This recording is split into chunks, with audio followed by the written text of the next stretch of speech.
अखिल भूमंडलीय सर्व शिरोमणि मुनि समाज के संस्थापक आदि मुनीश्वर योगेश्वर सदगुरुदेव शिव मुनि महाराज की जय। उपस्थित मुनि वृंद, साधु सज्जन वृंद, संत वृंद, साधक वृंद, आध्यात्म ज्ञान के जिज्ञासुओं और प्रेमियों, सभी श्रोता वृंद, आप सबको मेरा कोटिशः नमन, सप्रेम जय जीव। तो आध्यात्मिक चर्चा चल रही है और हम लोग सदगुरुदेव शिव मुनि महाराज रचित ग्रंथ निरोग होने का अद्भुत उपाय पर चर्चा कर रहे हैं। आज अध्याय 10 पर चर्चा करेंगे और शीर्षक दिए हैं सदगुरुदेव शिव मुनि महाराज, जीवनी शक्ति और प्रकृति चिकित्सा। तो इसी को थोड़ा पढ़कर इस पर ही चर्चा करेंगे, है ना। यह सिद्ध है कि औषधि किसी रोग को नहीं अच्छा करती। हम औषधि उपाय व बाहरी उपचारों का सर्वथा विरोध नहीं करते।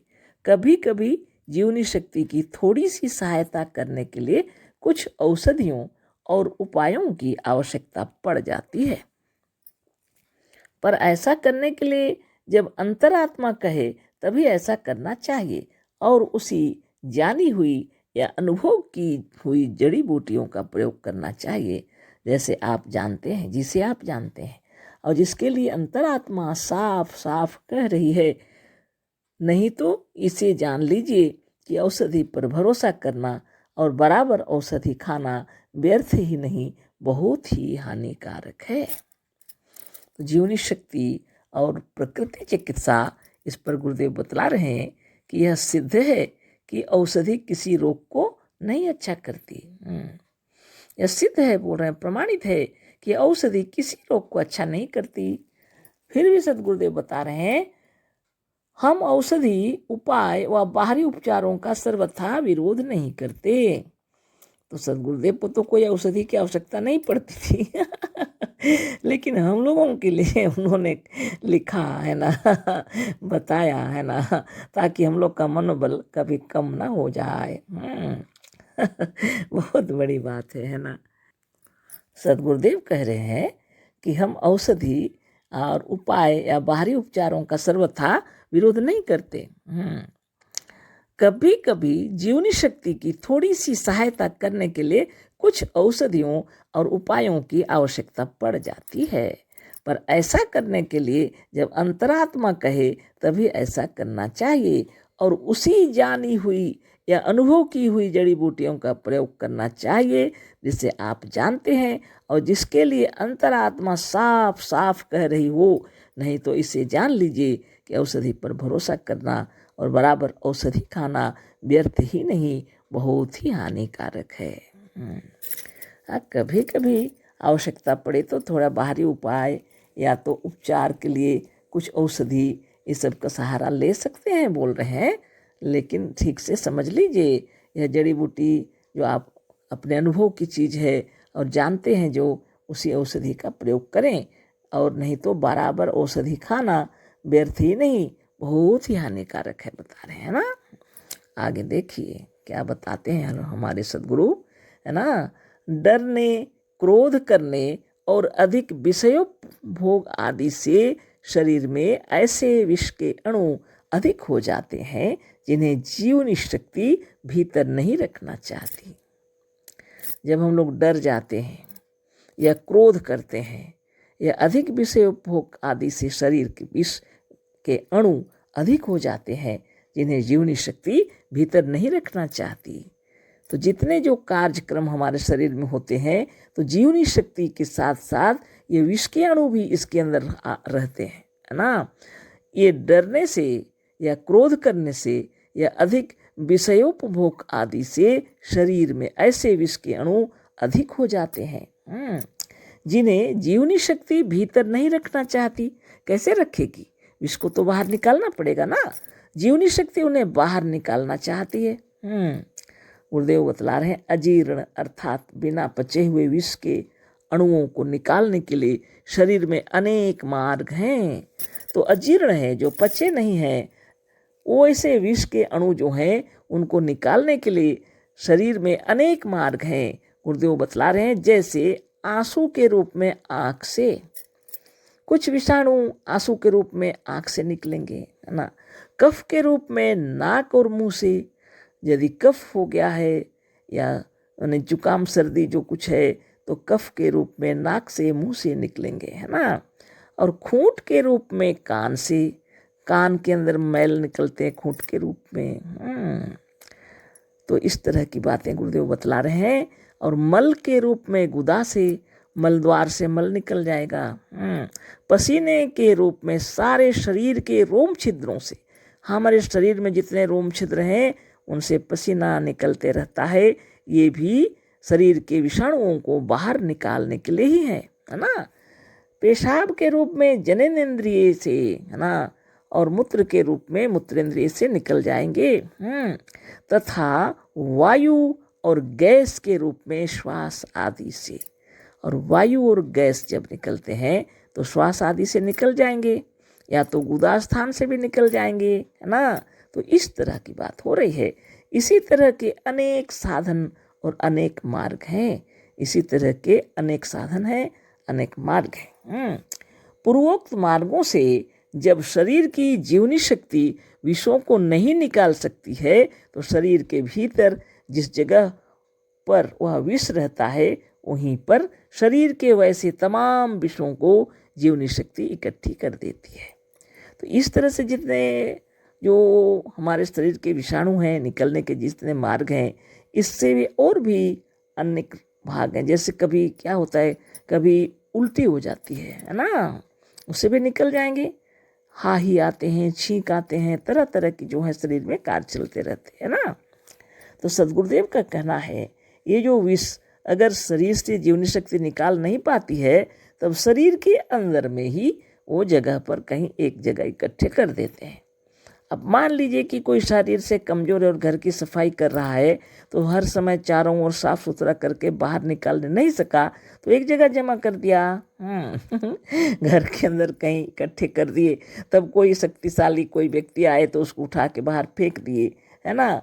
तो इस तरह से शरीर में भी होता है। कभी कभी जीवनी शक्ति जब सभी विषों को निकाल नहीं सकती है तो वो विष एक स्थान पर जगह कहीं पर इकट्ठे करते हैं शरीर के अंदर। हो जाता है ऐसा कभी कभी। पूर्वोक्त मार्गों से जब शरीर की जीवनी शक्ति विषों को नहीं निकाल सकती है तो शरीर के भीतर जिस जगह पर वह विष रहता है वहीं पर शरीर के वैसे तमाम विषों को जीवनी शक्ति इकट्ठी कर देती है ना। तो जिस जगह एक जगह जमा हो जाता है सब, है ना। शरीर के अत्यंत छोटे छोटे सैनिक उधर दौड़ पड़ते हैं, है ना। वो जरा ऊपर से पढ़ना था। मस्तिष्क भी आत्मा की इच्छा पाकर जीवनी शक्ति की प्रेरणा से और मन की आज्ञा पाकर शरीर रक्षक अणुओं के पास समाचार भेज देता है। जब ये जीवनी शक्ति इस तमाम विषयों को एक जगह इकट्ठी कर रही है तो मस्तिष्क भी आत्मा की इच्छा पाकर मस्तिष्क भी जीवनी शक्ति की प्रेरणा से मन की आज्ञा पाकर शरीर रक्षक अणुओं के पास समाचार भेज देता है। जितने काम हो रहे हैं मस्तिष्क भी काम करने लगता है आत्मा की इच्छा से और जीवनी शक्ति की प्रेरणा से और मन की आज्ञा पाकर शरीर रक्षक अणुओं के पास समाचार भेज देता है। शरीर की रक्षा करने वाले अणुओं के पास जब ये समाचार चला गया, हमारे देश में जब कुछ बातें हो जाती हैं तो सैनिकों के पास ये समाचार पहुंचा दिया जाता है और वहां से आदेश मिलेगा तब तो काम शुरू होगा ना। तो मस्तिष्क भी आत्मा की इच्छा पाकर जीवनी शक्ति की प्रेरणा से और मन की आज्ञा पाकर शरीर रक्षक अणुओं के पास समाचार भेज देता है। शरीर के यह अत्यंत छोटे छोटे सैनिक उधर दौड़ पड़ते हैं और विषैले कीटाणुओं से युद्ध छिड़ जाता है। अब कार्य चालू हो गया। आदेश मिलते ही ये सैनिक, ये जितने छोटे छोटे अत्यंत छोटे छोटे जो सैनिक हैं वो उधर ही दौड़ पड़ते हैं जहाँ विषैली जो विषाक्त जो इकट्ठी हुई जीवनी शक्ति ने इकट्ठा किए हैं तमाम विषयों को, ये उधर दौड़ पड़ते हैं। फिर कीटाणुओं से, विषैले कीटाणुओं से युद्ध छिड़ जाता है। जीवनी शक्ति और विषैले कीटाणुओं से युद्ध छिड़ जाता है। रण क्षेत्र अर्थात शरीर का यह पूर्वोक्त स्थान अनेक कीटाणुओं के भर जाने से और वहीं पर शरीर के रक्षक जीवाणुओं के पहुंच जाने से फूल जाता है। तो यह जब कार्य चलता है, जीवनी शक्ति जब कार्य करने लगती है, उन विषैले कीटाणुओं के साथ युद्ध छिड़ जाता है और इसके कारण से वहाँ अनेक कीटाणुओं के भर जाने से और शरीर के रक्षक जीवाणुओं के पहुंच जाने से वो जगह क्या हो जाता है, सूज जाता है, फूल जाता है, सूजन आ जाती उस जगह पर, है ना। इसी को फोड़ा कहते हैं। तो इस तरह से वहाँ पर फोड़ा बन जाता है एक। शरीर रक्षक सैनिकों के संघर्ष से गर्मी बढ़ जाती है। अब कार्य कर रहे हैं, मेहनत कर रहे हैं शरीर रक्षक सैनिक जो हैं, तो वो संघर्ष बढ़ जाता है तो गर्मी होगी, निश्चित बात है, गर्मी आएगा वहाँ, है ना। जिससे शरीर के भीतर कुछ ज्वरांश भी मालूम होता है, शरीर के भीतर में ज्वर सा मालूम होता है। यदि मनुष्य इस फोड़े को रोग ना समझे, है ना, तो वास्तव में जो रोग नहीं है और भयभीत नहीं होगा, ये जीवनी शक्ति विषैले जीवाणुओं को परास्त कर और मार कर स्वयं निकाल देना का प्रयत्न करती है। अखिल भूमंडलीय सर्व शिरोमणि मुनि समाज के संस्थापक आदि मुनीश्वर योगेश्वर सदगुरुदेव श्री मुनि महाराज की जय। उपस्थित मुनि वृंद, साधु सज्जन वृंद, संत वृंद, साधक वृंद, आध्यात्म ज्ञान के जिज्ञासु और प्रेमियों, सभी श्रोता वृंद, आप सबको मेरा कोटिशः नमन, सप्रेम जय जीव। तो हम लोग आध्यात्मिक चर्चा कर रहे हैं और सदगुरुदेव शिव मुनि महाराज रचित ग्रंथ निरोग होने का अद्भुत उपाय पर चर्चा चल रही है। अध्याय 10 पर चर्चा चल रही है, जीवनी शक्ति और प्रकृति चिकित्सा। और इसी के अंतर्गत सदगुरुदेव हम लोग को उदाहरण दे करके बताए, फोड़ा का उदाहरण दे करके कि जीवनी शक्ति शरीर में कैसे काम करती है और फोड़ा कैसे तैयार होता है ना। जो वास्तव में रोग नहीं है, वो बीमारी को निकाल डालने वाली बात है ना। तो उसी को आगे आज हम लोग पढ़ते हैं, है ना। तो सदगुरुदेव कह रहे हैं कि ये जो फोड़ा निकल गया, इसको आपको यदि मनुष्य इस फोड़े को रोग ना समझे, जो वास्तव में रोग नहीं है, और भयभीत ना हो, तो यह जीवनी शक्ति विषैले जीवाणुओं को परास्त कर और मार कर स्वयं निकाल देने का यत्न करती है। जीवनी शक्ति स्वयं ऐसा यत्न करती है कि वो जो विषाणु हैं वो स्वयं ही निकल जाए, उनको मार करके निकाल देने का यत्न करती है। शीघ्र आप से आप फोड़ा फूट जाता है और शीघ्र से शीघ्र फोड़ा भी फूट जाता है। यदि घाव के भीतर सुराख हो या पोल हो, तो शुद्ध और साफ कपड़े की एक पतली बत्ती लेकर तपाए हुए शुद्ध घी में डुबोकर इस जहाँ मने क्या कहते हैं, जहाँ ये आसानी से जा सके वहाँ तक भर देना चाहिए, है ना। तो गुरुदेव कह रहे हैं अगर फोड़ा फूट गया और उसको नीम के पानी गर्म खौला करके ठंडा आराम कर मैंने उषुम हो जाए, उससे धोना है और समय समय पर रोज दिन धोना पड़ेगा, नित्य दिन, जब तक साफ नहीं हुआ हर रोज धोकर, है ना। और यदि सुराख हो गया, घाव के अंदर छेद हो गया है, तो पोल हो गया है, तो सदगुरुदेव कह रहे हैं शुद्ध घी को तपा लीजिए और उसको छान करके और फिर रुई का बत्ती बनाकर, है ना, शुद्ध या तो शुद्ध कपड़ा से तो ठीक नहीं होगा, रुई ही समझ लीजिए, वो कोमल रहते हैं, है ना, उसमें डुबो करके और अंदर धीरे से उस घी को डाल दीजिए और फिर ऊपर से पान के पत्ते रखकर कपड़े से बांध दीजिए, है ना। तो सदगुरुदेव क्या कह रहे हैं, ऊपर से पान का पत्ता रखकर साफ कपड़े से बांध देना चाहिए। इससे फोड़े पर मक्खियाँ नहीं बैठेंगी और फोड़ा साफ रहेगा, है ना। इससे फोड़े पर मक्खियाँ नहीं बैठेंगी और फोड़ा साफ रहेगा। और फिर क्या होगा, जीवनी शक्ति को अपना काम करने में सहायता मिलेगी। जो जीवनी शक्ति है उसको जोड़ने का काम करेगी, अच्छे सेल्स कोष तैयार होंगे, वह कार्य हो रहा है उसमें सहायता मिलेगी और फोड़ा जल्द अच्छा हो जाएगा, है ना। कभी कभी बहुत ही विषैले फोड़ों को यदि आप अपने से शीघ्र ना फूटते हो और इस जगह दर्द हो, तो अपने बड़े होशियारी के साथ किसी अस्त्र से उसके मुंह को खोल देना चाहिए। कभी कभी ऐसा होता है, कहते हैं गुरुदेव, अगर फोड़ा बहुत विषैला और विषाक्त हो और मने शीघ्र फूट नहीं रहा और जो दर्द से परेशान हो रहा है कोई, तो बहुत ही होशियारी के साथ कोई अस्त्र से उसके मुंह को खोल देना चाहिए। बहुत दिनों से मनुष्य फोड़ों को फोड़ने के लिए अस्त्र से काम लेता आया है। इसमें शरीर के जीवाणु अपनी शक्ति को निर्बल बना चुके हैं। बहुत दिनों से मनुष्य इस तरह से फोड़ों को फोड़ने का काम किया है अस्त्र लेकर के, जिसकी वजह से शरीर की जीवनी शक्ति थोड़ी कमजोर हो गई है, निर्बल हो चुके हैं, है ना। जिनका ऐसा अभ्यास हो गया है तो क्या करना है, अगर फोड़ा है तो आस्ते से उसको मुंह को खोल देना चाहिए कोई अस्त्र लेकर के। पर यदि हमारे इन पूर्वक सिद्धांतों को समझ लिया जाए, अगर ये फोड़ा तो ऐसे करके साफ हुआ मान लीजिए ना सदगुरुदेव क्या कह रहे हैं, पर यदि हमारे इन पूर्वोक्त सिद्धांतों को समझ लिया जाए और इसके अनुसार कुछ साधन भी किया जाए तो मनुष्य कभी बीमार नहीं पड़ेगा। बीमार नहीं ही पड़ेगा, बीमार ही नहीं पड़ेगा, जो भी लिखे है ना तो मेरे कहने का मतलब सदगुरुदेव हम लोग को समझा रहे हैं कि जीवनी शक्ति अगर कहीं जमा कर देती है शरीर के अंदर में कुछ विषाक्त विषैले जो अणु जो मतलब जो मर चुके हैं, ऐसी जो कुछ जीवनी शक्ति निकालती है विषैले पदार्थों को, और निकाल नहीं पाई, जमा कर दिए तो फोड़ा बन गए। अब फोड़ों को अगर आप धो दिए, साफ कर दिए और धीरे धीरे वो ठीक हो गया, ये तो ठीक बात है। लेकिन सदगुरुदेव कह रहे हैं अगर आपको यह ज्ञान हो गया इस तरह से फोड़ा बनता है ना तो जीवनी शक्ति को मजबूत करना है आपको। अगर जीवनी शक्ति मजबूत रहती तो फोड़ा काहे होता?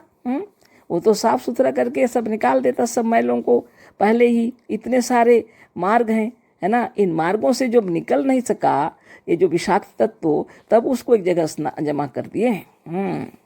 इसलिए आँख, कान, नाक, जीभ, त्वचा, है ना, और जितने कर्मेंद्रिय और जितने प्रकार के जो शरीर के अंदर कार्यकलाप चल रहे हैं, इन सबको सचेतन करने के लिए आपको जीवनी शक्ति को बढ़ाना है। जीवनी शक्ति को बढ़ाने के लिए चक्रभेदन साधन करना पड़ेगा। जीवनी शक्ति बढ़ाने के लिए कोई औषधि नहीं है, यह है शुभ भावना।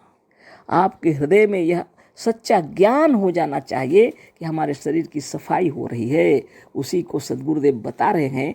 पर यदि हमारे इन पूर्वोक्त सिद्धांतों को समझ लिया जाए और इसके अनुसार कुछ साधन भी किया जाए, है ना, तब क्या होगा, ये जो जीवनी शक्ति है ना काम करेगी और हम कभी बीमार ही नहीं पड़ेंगे, ना फोड़े निकलेंगे, है ना तो फोड़ों को निकलने का अवसर ही नहीं मिलेगा, होगा ही नहीं ऐसा। इन सिद्धांतों के अनुसार प्रत्येक गृहस्थ को थोड़ा थोड़ा नित्य कुछ साधन भी करना चाहिए। तो हम गृहस्थ ही हैं हम लोग, है ना, इसलिए हम लोग के अंदर में कुछ विषाक्त आ सकते हैं, है ना। इन सब चीज़ों को निकालने के लिए नित्य ही योगाभ्यास करना चाहिए। नित्य योगाभ्यास करेंगे तो हमारे शरीर में किसी प्रकार के विषाणु नहीं रहेंगे, है ना। शुद्ध बुद्ध निर्मल निरामय शरीर रहेगा, कोई फोड़ा बनने का सवाल ही नहीं उठता है और न कोई बीमारी ही होगी, है ना। आसानी से कफ पित्त वात सब अपने अनुसार सही सलामत रहेंगे। ज़्यादा हो जाएंगे तो निकल जाएंगे, कोई कठिनाई, कोई परेशानी, कोई भी तकलीफ भी नहीं होगी, है ना। इस तरह की बात सदगुरु बता रहे हैं। तो नित्य योगाभ्यास करना बहुत ज़रूरी है। प्रणव करना, प्राणायाम करना, साधन चक्रभेदन करना और जगत में यम नियम का पालन करना बहुत ज़रूरी है। ईर्षा, द्वेष, छल, प्रपंच, कपट ये सब बीमारी उत्पन्न करते हैं, है ना। भयभीत होना, क्रोध करना ये सब बीमारी उत्पन्न करते हैं। अपने मन में विकार रखना ये सब जहरीले तत्व हैं, इनको निकाल देना चाहिए, है ना जब नित्य साधन करेंगे तो कुछ भी करना नहीं पड़ता। साधन करते करते आपका हृदय प्रेम से लबालब हो जाएगा, अपने लिए, अपने परिवार के लिए और अपने कुटुंबियों के लिए, पड़ोसियों के लिए, सारे विश्व के लिए। आप सोचते होंगे ऐसे कैसे होगा, है ना। जिसको अपने आप से प्रेम है, जिसको खुद से प्रेम है, उसको अपने बच्चों से भी प्रेम है ना, क्योंकि वो जानता है कि इनको हम बहुत प्यार करते हैं, है ना अपनी पत्नी से भी प्रेम है, अपने पति से भी प्रेम है, अपने माता पिता से भी प्रेम है, अपने मित्र दोस्त बंधु सबसे प्रेम है और सारे विश्व से प्रेम है, क्योंकि वह यहाँ रहते हैं, है ना। तो इस स्थूल शरीर को स्वस्थ, निरोग, सुंदर बनाए रखने के लिए हम लोगों को सबसे प्रेम से बातचीत व्यवहार करना चाहिए।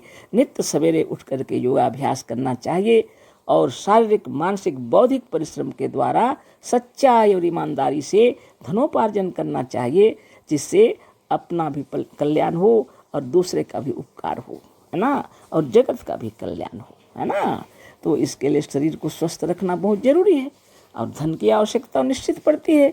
माता पिता भाई बहन परिवार में रहते हैं, बाल बच्चे परिवार गुरुजन भी रहते हैं, इन सब के लिए और देश के लिए कुछ ना कुछ आपको खर्च करना पड़ेगा, है ना। अपने शारीरिक मानसिक बौद्धिक परिश्रम से जो धनोपार्जन किए हैं उसका कुछ अंश जगत के कल्याण के लिए लगाते हैं। इसी को तपस्या कहा जाता है ना।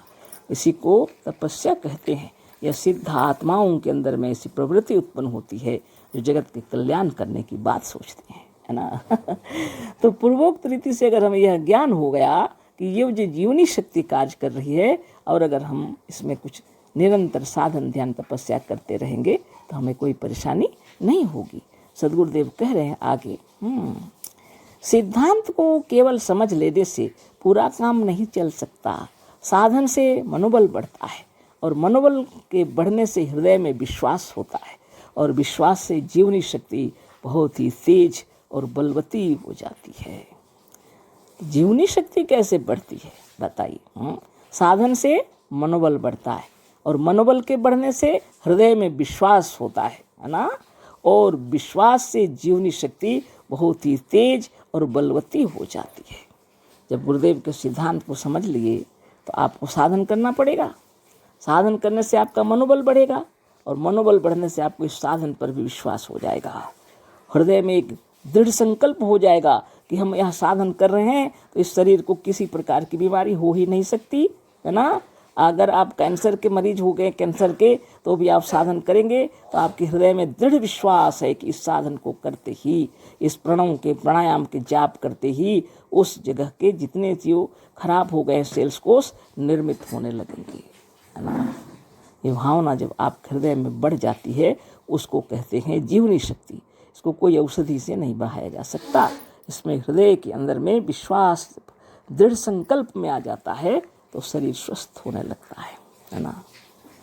मनोबल क्या होता है ना, तो मनोबल बढ़ाने के लिए साधन करना पड़ेगा, है ना। विश्वास बल अपने हृदय में जब आ जाता है तो स्वतः मन का बल बढ़ जाता है ना। हृदय में जब विश्वास आ जाता है ना, तब मन का बल बढ़ जाता है और इसी मन के बल बढ़ जाने पर जीवनी शक्ति तेजवंत हो जाती है ना। मनोबल जब तक नहीं बढ़ेगा, जीने की इच्छा जब तक आपको नहीं होगी, है ना। मनोबल बढ़ाने के लिए साधन करना जरूरी है। साधन से मनोबल बढ़ता है और मनोबल के बढ़ने से हृदय में विश्वास होता है और विश्वास से जीवनी शक्ति बहुत ही तेज और बलवती हो जाती है। तो कहने में अतिशयोक्ति मालूम पड़ता होगा आपको, लेकिन योग साधन जब आप करेंगे तभी इसकी महिमा को जानेंगे। दुनिया में जितने लोग इतने वीर और बलवान हुए हैं सभी की हृदय के बल से बड़े हुए हैं सब कोई, है ना। जितने लोग भी हैं आज तक सभी अपने मनोबल से अपनी जीवनी शक्ति को प्रबल तेज करके और जीवन में इतना बल तेज यश कीर्ति सब कुछ प्राप्त किए हैं, है ना। तो सद्गुरुदेव के इस विचार को हम लोग आगे पढ़ते हैं। साधन भाग को विस्तार से जानने के लिए आप एक बार हमारा बनाया हुआ सचित्र योग साधन और योग दर्शन शास्त्र मुनीश्वर भाष्य नाम का ग्रंथ अवश्य देखें। आप इन किताबों को घर में इत्मीनान से पढ़ा करें, है ना। अभी तो हम लोग इस पर चर्चा कर रहे हैं ना। बहुत सुंदर किताबें हैं, इनको जब पढ़ेंगे आपका आत्मबल मनोबल ज्ञान बल योग बल बढ़ जाएगा। साधन ध्यान और तपस्या में मन लगेगा, है ना। ये बहुत बड़ी सिद्धि आपकी प्राप्ति हो जाएगी इससे, है ना। तो आगे फिर पढ़ते हैं। इसे पढ़कर प्रत्येक साधन को प्रत्येक गृहस्थ सरलता से कर सकेगा। जो भी साधन बताया गया है उसमें प्रत्येक गृहस्थ कर सकता है सरलता पूर्वक। जिस मनुष्य ने तत्व से हमारे इन सिद्धांतों को समझ लिया है या जो अपने आत्मबल मनोबल और जीवनी शक्ति को पहचान कर सचमुच निर्भय हो चुका है उसे कोई रोग नहीं हो सकता। सबसे बड़ी बात यही है, सबसे बड़ी बात यही है जिसे सद्गुरुदेव हम लोग को समझाना चाह रहे हैं, है ना। अगर सद्गुरुदेव के सिद्धांत को अच्छी तरह समझ गए तो हमारी जीवनी शक्ति बढ़ जाएगी, आत्मबल, मनोबल, योग बल सब बढ़ जाएगा, है ना। सिद्धांत क्या है गुरु का? कि तुम ब्रह्म हो, तुम्हारे शरीर में जो कुछ हो रहा है तुम्हारे कारण हो रहा है ना। एक ज्ञात शक्ति है और एक अज्ञात शक्ति। अगर किसी कारणवश तबीयत खराब हो गया है और तुम बहुत दुखी हो रहे हो तो गुरुदेव के साधन को करो, मन लगाकर शुभ भावना करो, निरोग होने का अद्भुत उपाय। इसी में शुरू में हम लोग पढ़े थे, यदि तुम रोगी हो फिर भी किसी तरह से भी रोज कहो हम निरोग हैं। एक दिन तुम निरोग हो जाओगे और तुम्हें यह ज्ञान हो जाएगा कि वास्तव में तुम रोगी थे ही नहीं, है ना। रोग कहाँ था? मन में था। जैसे जैसे मनोबल बढ़ेगा आपका शरीर स्वस्थ निरोग होने लगेगा, तब आपके अंदर में आत्मबल बढ़ जाएगा, है ना। जो गुरुदेव बतलाना चाह रहे हैं हमारे अंदर में, आपके अंदर में यह ज्ञान जब प्रवेश कर जाए तो अपने भीतर से आत्मबल, मनोबल, ज्ञान बल, योग बल बढ़ जाएगा, जीवनी शक्ति प्रबल हो जाएगी, है ना।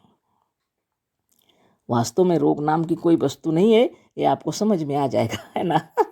नित्य जब योग करेंगे तो बीमारी तो छू नहीं सकेगी, रोग तो कुछ होगा नहीं आपको, तो परेशान होने की आवश्यकता ही नहीं है ना। बड़ी विचित्र बात है, कहने से तो लोग समझ नहीं पाएंगे, इसलिए योग करना पड़ेगा। एक मच्छर काट दिया कि कुछ डेंगू काट क्या क्या हो जाता है ना। कुछ नहीं होता मुनियों का, है ना।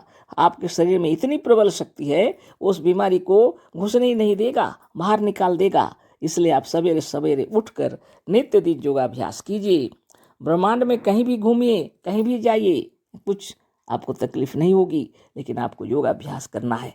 जहाँ कहीं समय अगर नहीं मिला, वो देखने ये सब कहीं जगह नहीं मिला, तो मन से तो ध्यान आप कर सकते हैं। प्रबल शक्ति आपके अंदर होनी चाहिए कि आप अजर अमर अविनाशी, यह ज्ञान आपके अंदर होनी चाहिए। आपको संसार में ऐसी कोई शक्ति नहीं है जो आपको बीमार कर दे, है ना। ये सारी बातें जो हैं अज्ञान से होती हैं। इसी को समझाने के लिए सद्गुरुदेव इतना लिखे हैं, बाप रे बाप। गुरुदेव आगे कह रहे हैं, रोग नाम की किसी वस्तु का संसार में अस्तित्व ही नहीं है। भ्रम से रोग का इतना आतंक छाया हुआ है कि लोग इसके सामने ईश्वर और ईश्वरीय शक्ति, उसकी दयालुता और उसकी सर्वशक्तिमता को एकदम भूल जाते हैं।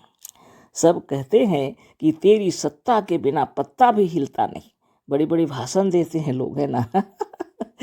पर यह विश्वास उस वक्त काफुर हो जाता है जब भक्त जी और मौलवी साहब का लड़का बीमार पड़ता है। वैद्यों, हकीमों और डॉक्टर के पास दौड़ते हैं। रुपया पानी की तरह बहाया जाता है और डर कर इतनी अधिक दवा होती है कि जीवनी शक्ति का काम ही बंद हो जाता है। निरोग होने का स्वाभाविक रास्ता बंद हो जाने से रोगी वैद्यों, हकीमों और डॉक्टरों के देखते देखते मर जाता है। बात सही है। चाहे कोई मौलवी साहब हो, चाहे कोई डॉक्टर साहब, डॉक्टर का लड़का तो बीमार होने से वो देख ही लेंगे ना। हम गलत कह दिए, लिखे हैं क्या गुरुदेव, है ना। जैसे भक्त जी और मौलवी साहब का लड़का बीमार पड़ता है अगर, तब क्या करते हैं? वैद्यों और हकीमों डॉक्टरों के पीछे दौड़ लगाते हैं, जबकि वो कहते हैं तेरी सत्ता के बिना पत्ता भी नहीं हिलता। लेकिन वो भूल जाते हैं उस वक्त कि किसकी सत्ता से पत्ता भी नहीं हिलता है ना। सारी दुनिया में बताते हैं सर्वशक्तिमान ईश्वर सब जगह व्यापक है ना। बड़ी बड़ी भाषण मारते हैं, लेकिन समय अनुसार जब अपने ऊपर पड़ता है तो सब भूल जाते हैं, है ना। लेकिन सद्गुरुदेव शिवमुनि महाराज की जय, है ना। उस सारी बातों को छोड़कर यदि आप अपने भीतर के ईश्वर को समझ जाएं, इसीलिए गुरुदेव कह रहे हैं जिनको मेरे सिद्धांत समझ में आ गया, उसके लिए संसार में कोई तकलीफ नहीं है ना। तो वैद्य, डॉक्टर, हकीम ये सब तो हैं, आवश्यकता पड़ने पर सहायता करेंगे जरूर, लेकिन आपके अंदर में भी ईश्वरीय शक्ति है, इसको आप क्यों भूल जाते हैं? अपनी आत्मा की शक्ति को क्यों भूल जाते हैं, है ना। रुपया पानी की तरह बहाइए, कोई हमें परेशानी होने की बात नहीं है। आपके रुपये पैसे हैं, आप खर्च कर सकते हैं, लेकिन सद्गुरुदेव कह रहे हैं जो ज़्यादा से ज़्यादा औषधि खाना भी अच्छा नहीं है। निरोग होने का स्वाभाविक रास्ता बंद हो जाने से रोगी वैद्यों, हकीमों और डॉक्टरों के देखते देखते मर जाता है। क्या कर सकेंगे? जो भीतर से जीवनी शक्ति है ना अंतर में जवाब दे दे अब हम नहीं बचेंगे, तो उसको कोई ब्रह्मांड की कोई शक्ति नहीं जो बचा दे। और अगर भीतर में उत्पन्न हो गया कि हम नहीं मर सकते, हम अच्छे हो जाएंगे, तो निश्चित है कि वो स्वस्थ हो जाएंगे, बिना औषधि के भी स्वस्थ हो सकते हैं, है ना। भावनाओं में अपार बल है। सदगुरुदेव वही शिक्षा दे रहे हैं और वही भावना, वही प्रबल शक्ति आपके शरीर को चला रही है। आप इसमें जो जीवित हैं, ये जीवन जो है, यह प्राण शक्ति है, इसको जान लेना चाहिए। तो सदगुरुदेव जो लिखे हैं वही हम पढ़ रहे हैं और आपको बतला रहे हैं, है ना। हम नित्य योगाभ्यास करते हैं, ऐसा नहीं है कि बैठ करके हम आपको बता रहे हैं, है ना। ये बात हमारे पास नहीं है कि तेरी सत्ता के बिना पत्ता भी हिलता नहीं है, तो हम उसको ये बताते हैं कि मेरी आत्मा के बिना तो शरीर का एक रोम को भी नहीं हिलता, संसार भी उसी से चल रहा है ना। सदगुरुदेव जो बतलाए हैं उसी को अपने हृदय में हमने समझ लिया है ना। मेरे शरीर में यदि कुछ भी हो जाए तो हम उसकी चिंता बिल्कुल भी नहीं करते हैं, है ना। करना भी नहीं चाहिए, होती ही नहीं है चिंता, है ना। क्योंकि मालूम है योगाभ्यास करना है, प्रणव करना है, ध्यान करना है, तपस्या करना है, तल्लीन हो जाना है, और संसार के जितने कार्य है उसको करना है ना। तो इस तरह से हम अपनी बड़ाई कर बैठे, है ना। लेकिन ऐसी बात नहीं है, हम उन मुनियों का भी बड़ाई कर रहे हैं जो नित्य योगाभ्यास करते हैं। उनको ठीक से पता है कि बीमारी उनको छू नहीं सकती। आप सोचते होंगे केवल मुनि समाज में प्रवेश करने से ऐसी बात होती है, ऐसी बात नहीं है। वास्तव में बहुत से लोग योगाभ्यास अनजाने भी कर रहे हैं, है ना। भले इस तरह का चक्रभेदन नहीं कर रहे हैं, लेकिन बहुत एक्सरसाइज कर रहे हैं, है ना। शरीर को स्वस्थ, निरोग, सबल, सुंदर बना रहे हैं अपनी इच्छा अनुसार। कोई जिम जा रहा है, कोई क्या, अपने अपने तरीके से, है ना। और सोचिए इतने जो सैनिक लोग हैं जिनको इतना ट्रेनिंग दिया जाता है, कितना माने वो लोग वीर बलवान है। वो मनों को ऐसा बनाया गया है, उनके हृदय में देश के लिए अपार शक्ति, अपार भक्ति जरूरत है, उनको मालूम है ना। शरीर को बल चाहिए, देश के लिए अगर प्रेम है तो, है ना, हिम्मत और साहस से भर जाता है उसके हृदय। उसी तरह आप यदि चाहते हैं कि आप स्वस्थ और निरोग रहें, तो आपके हृदय में भी अपार बल उत्पन्न होना चाहिए। और नित्य दिन योगाभ्यास करेंगे तो बल उत्पन्न हो जाएगा, क्योंकि बल बनाने वाली शक्ति आपके अंदर है। और सेल्स कोर्स में अगर कहीं कुछ खराबी आ गई है तो उसको निर्मित कर सकते हैं। थोड़ा थोड़ा आसन करते हुए, शुभ भावना करते हुए, मंत्रों का जाप करते हुए शरीर स्वस्थ और निरोग हो जाएगा। आप इच्छानुसार अपने तरीके से शुद्ध निर्मल भोजन करें, है ना। शरीर के प्राकृतिक प्रबंध की ओर ध्यान दीजिए। इतना अच्छा प्रबंध है कि जिस चीज की आवश्यकता है वह आप से आप पहुंचती और होती रहती है। हमने इसके पहले यह सिद्ध कर दिया है कि यह रोग नहीं है, सफाई का वह प्रबंध है जो प्राकृतिक रूप में जीवनी शक्ति द्वारा आप से आप समय व आवश्यकता पड़ने पर होता रहता है। किसी मृतक की चोट क्या कभी भर सकती है? मृतक का फोड़ा क्या अच्छे से अच्छा मरहम लगाने पर भी अच्छा हो सकता है? जीवित वृक्ष का भी कटा हुआ अंग धीरे धीरे भर जाता है, पर एक सूखे और मरे हुए वृक्ष का कटा अंग कभी नहीं भरता। फोड़े के घावों को देखिए, जीवनी शक्ति जब विकारों को उस रास्ते से निकाल चुकती है तो कितनी शीघ्रता से उसे चारों तरफ से भरने लगती है कि आश्चर्य होता है। बहुत अच्छी सीधी और सादी औषधियों से जिन्हें आत्मा कहे, उससे अलबत्ता जीवनी शक्ति के काम में कुछ सहायता मिल सकती है। पर सच्ची बात यह है कि जो कुछ करती है जीवनी शक्ति करती है, दवा कुछ नहीं कर सकती। दवा करने वालों की अपेक्षा दवा ना करने वाले मजे में रहते हैं, क्योंकि 100 में 99 दवा रोगों को बिना पहचाने उल्टी दे दी जाती है। 100 में 99 वैद्य, हकीम और डॉक्टर प्रकृति और जीवनी शक्ति के काम में सहायता देने की अपेक्षा अड़चन डालते हैं। इतना ही नहीं, आगे भी अनेक प्रकार के रोग दवा के कारण होते रहते हैं।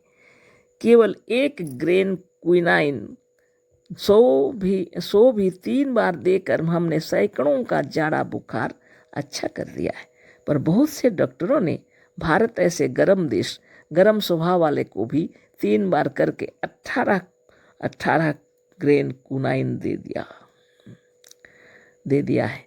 ज्वर अच्छा हो जाने पर और इतना कुनाइन खा लेने पर भी यदि वह मनुष्य जीता रहा तो इससे थोड़े दिनों के बाद अनेक रोगों में फंस जाता है। अतः अनेक रोगों का कारण वैद्य, हकीम और डॉक्टर है।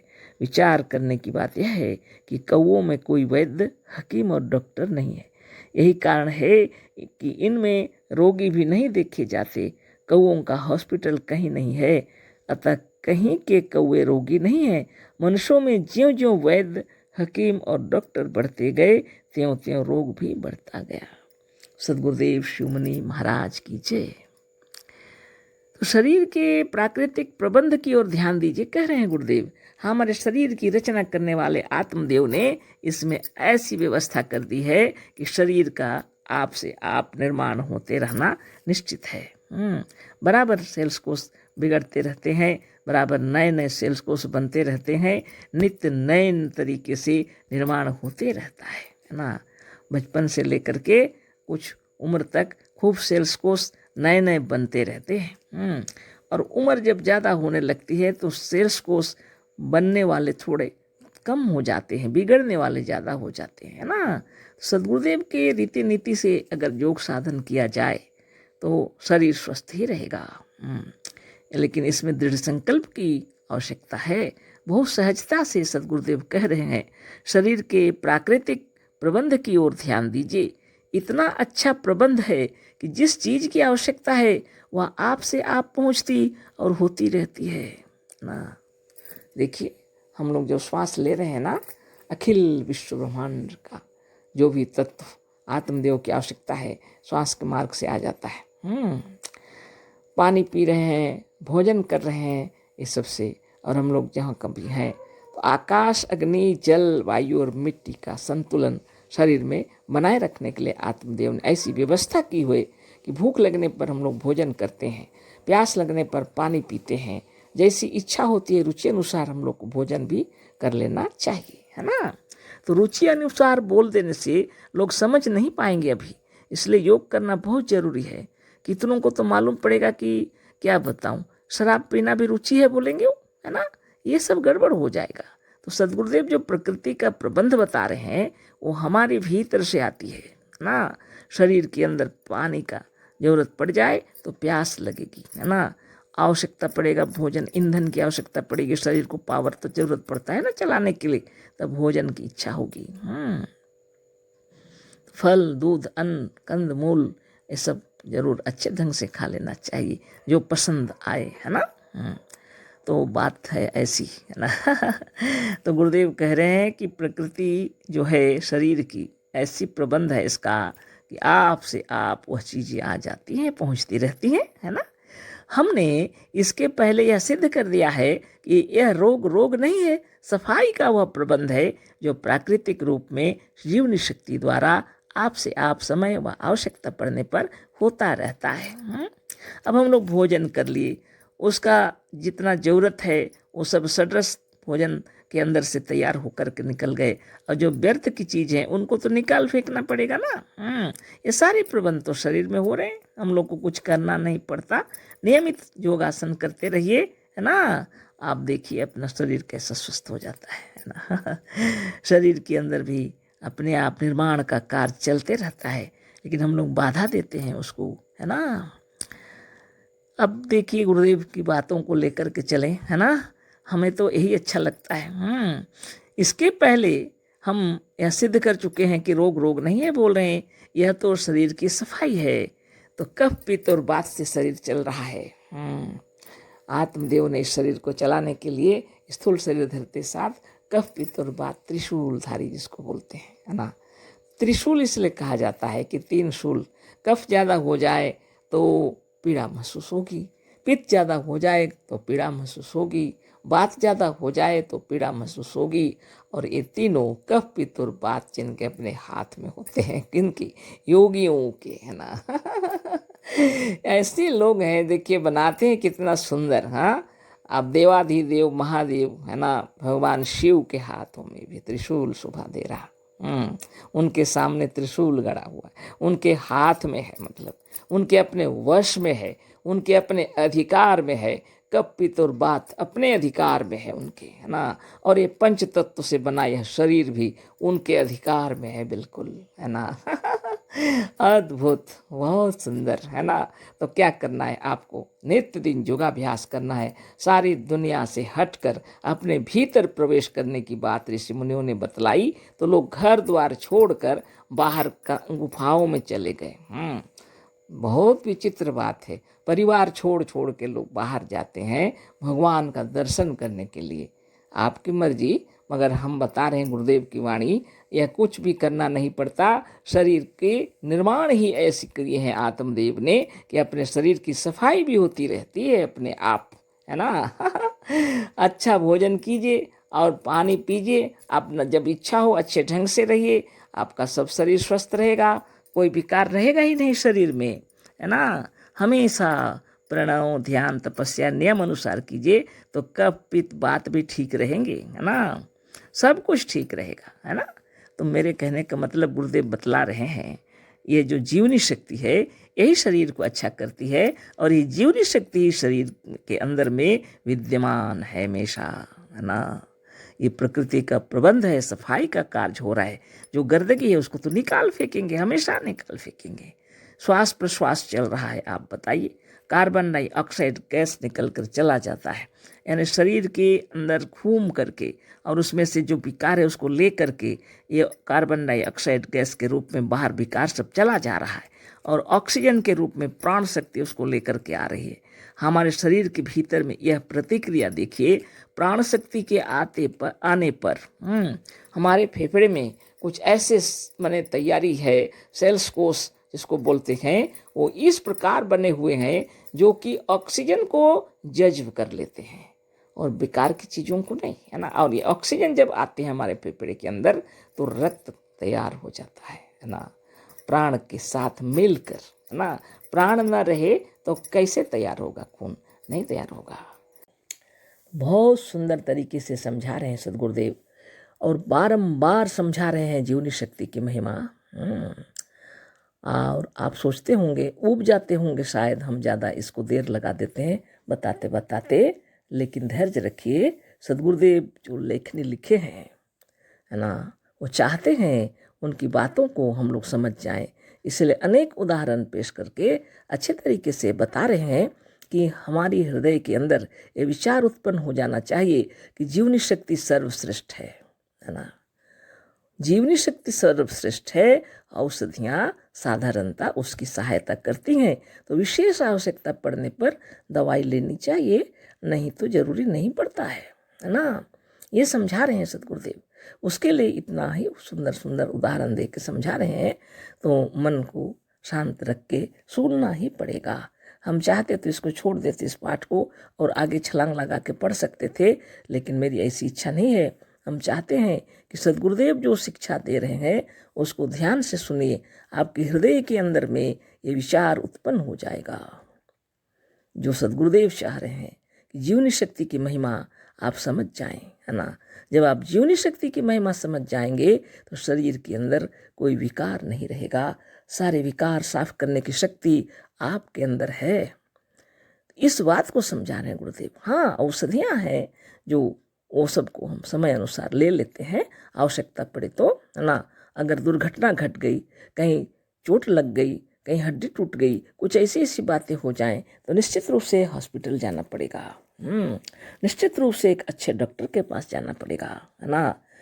लेकिन बहुत सी ऐसी चीज़ें हैं, बहुत सी ऐसी बातें हैं जो आपसे आप अच्छी होने लगती हैं, है ना, मगर हम लोग ध्यान नहीं देते और दवाइयाँ खा लेते हैं, हद से ज़्यादा खा लेते हैं, तो जीवनी शक्ति भी कमज़ोर हो जाती है ना। इस तरह की जो बातें हैं उनसे बचना है अगर आपको, तो सुन लेना है गुरुदेव क्या बता रहे हैं। जीवनी शक्ति बहुत बड़ी चीज़ है ना। प्राकृतिक रूप से हमारे शरीर की रचना ऐसे ढंग से आत्मदेव ने किए हैं, और इसके अंदर में प्राण शक्ति जो है वो शरीर की रक्षा करने के लिए हमेशा तैनात रहती है ना। तो सदगुरुदेव सुंदर उदाहरण भी दिए हैं, कितने सुंदर उदाहरण दिए हैं। किसी मृतक की चोट क्या कभी भर सकती है? कल ही हम लोग चर्चा किए। मृतक का फोड़ा क्या अच्छे से अच्छा मरहम लगाने पर भी अच्छा हो सकता है? जीवित वृक्ष का भी कटा हुआ अंग धीरे धीरे भर जाता है, पर एक सूखे और मरे हुए वृक्ष का कटा हुआ अंग कभी नहीं भरता। अच्छी तरह इसको समझ लेंगे अगर, तो जीवनी शक्ति की महिमा समझ में आ जाएगी, है ना।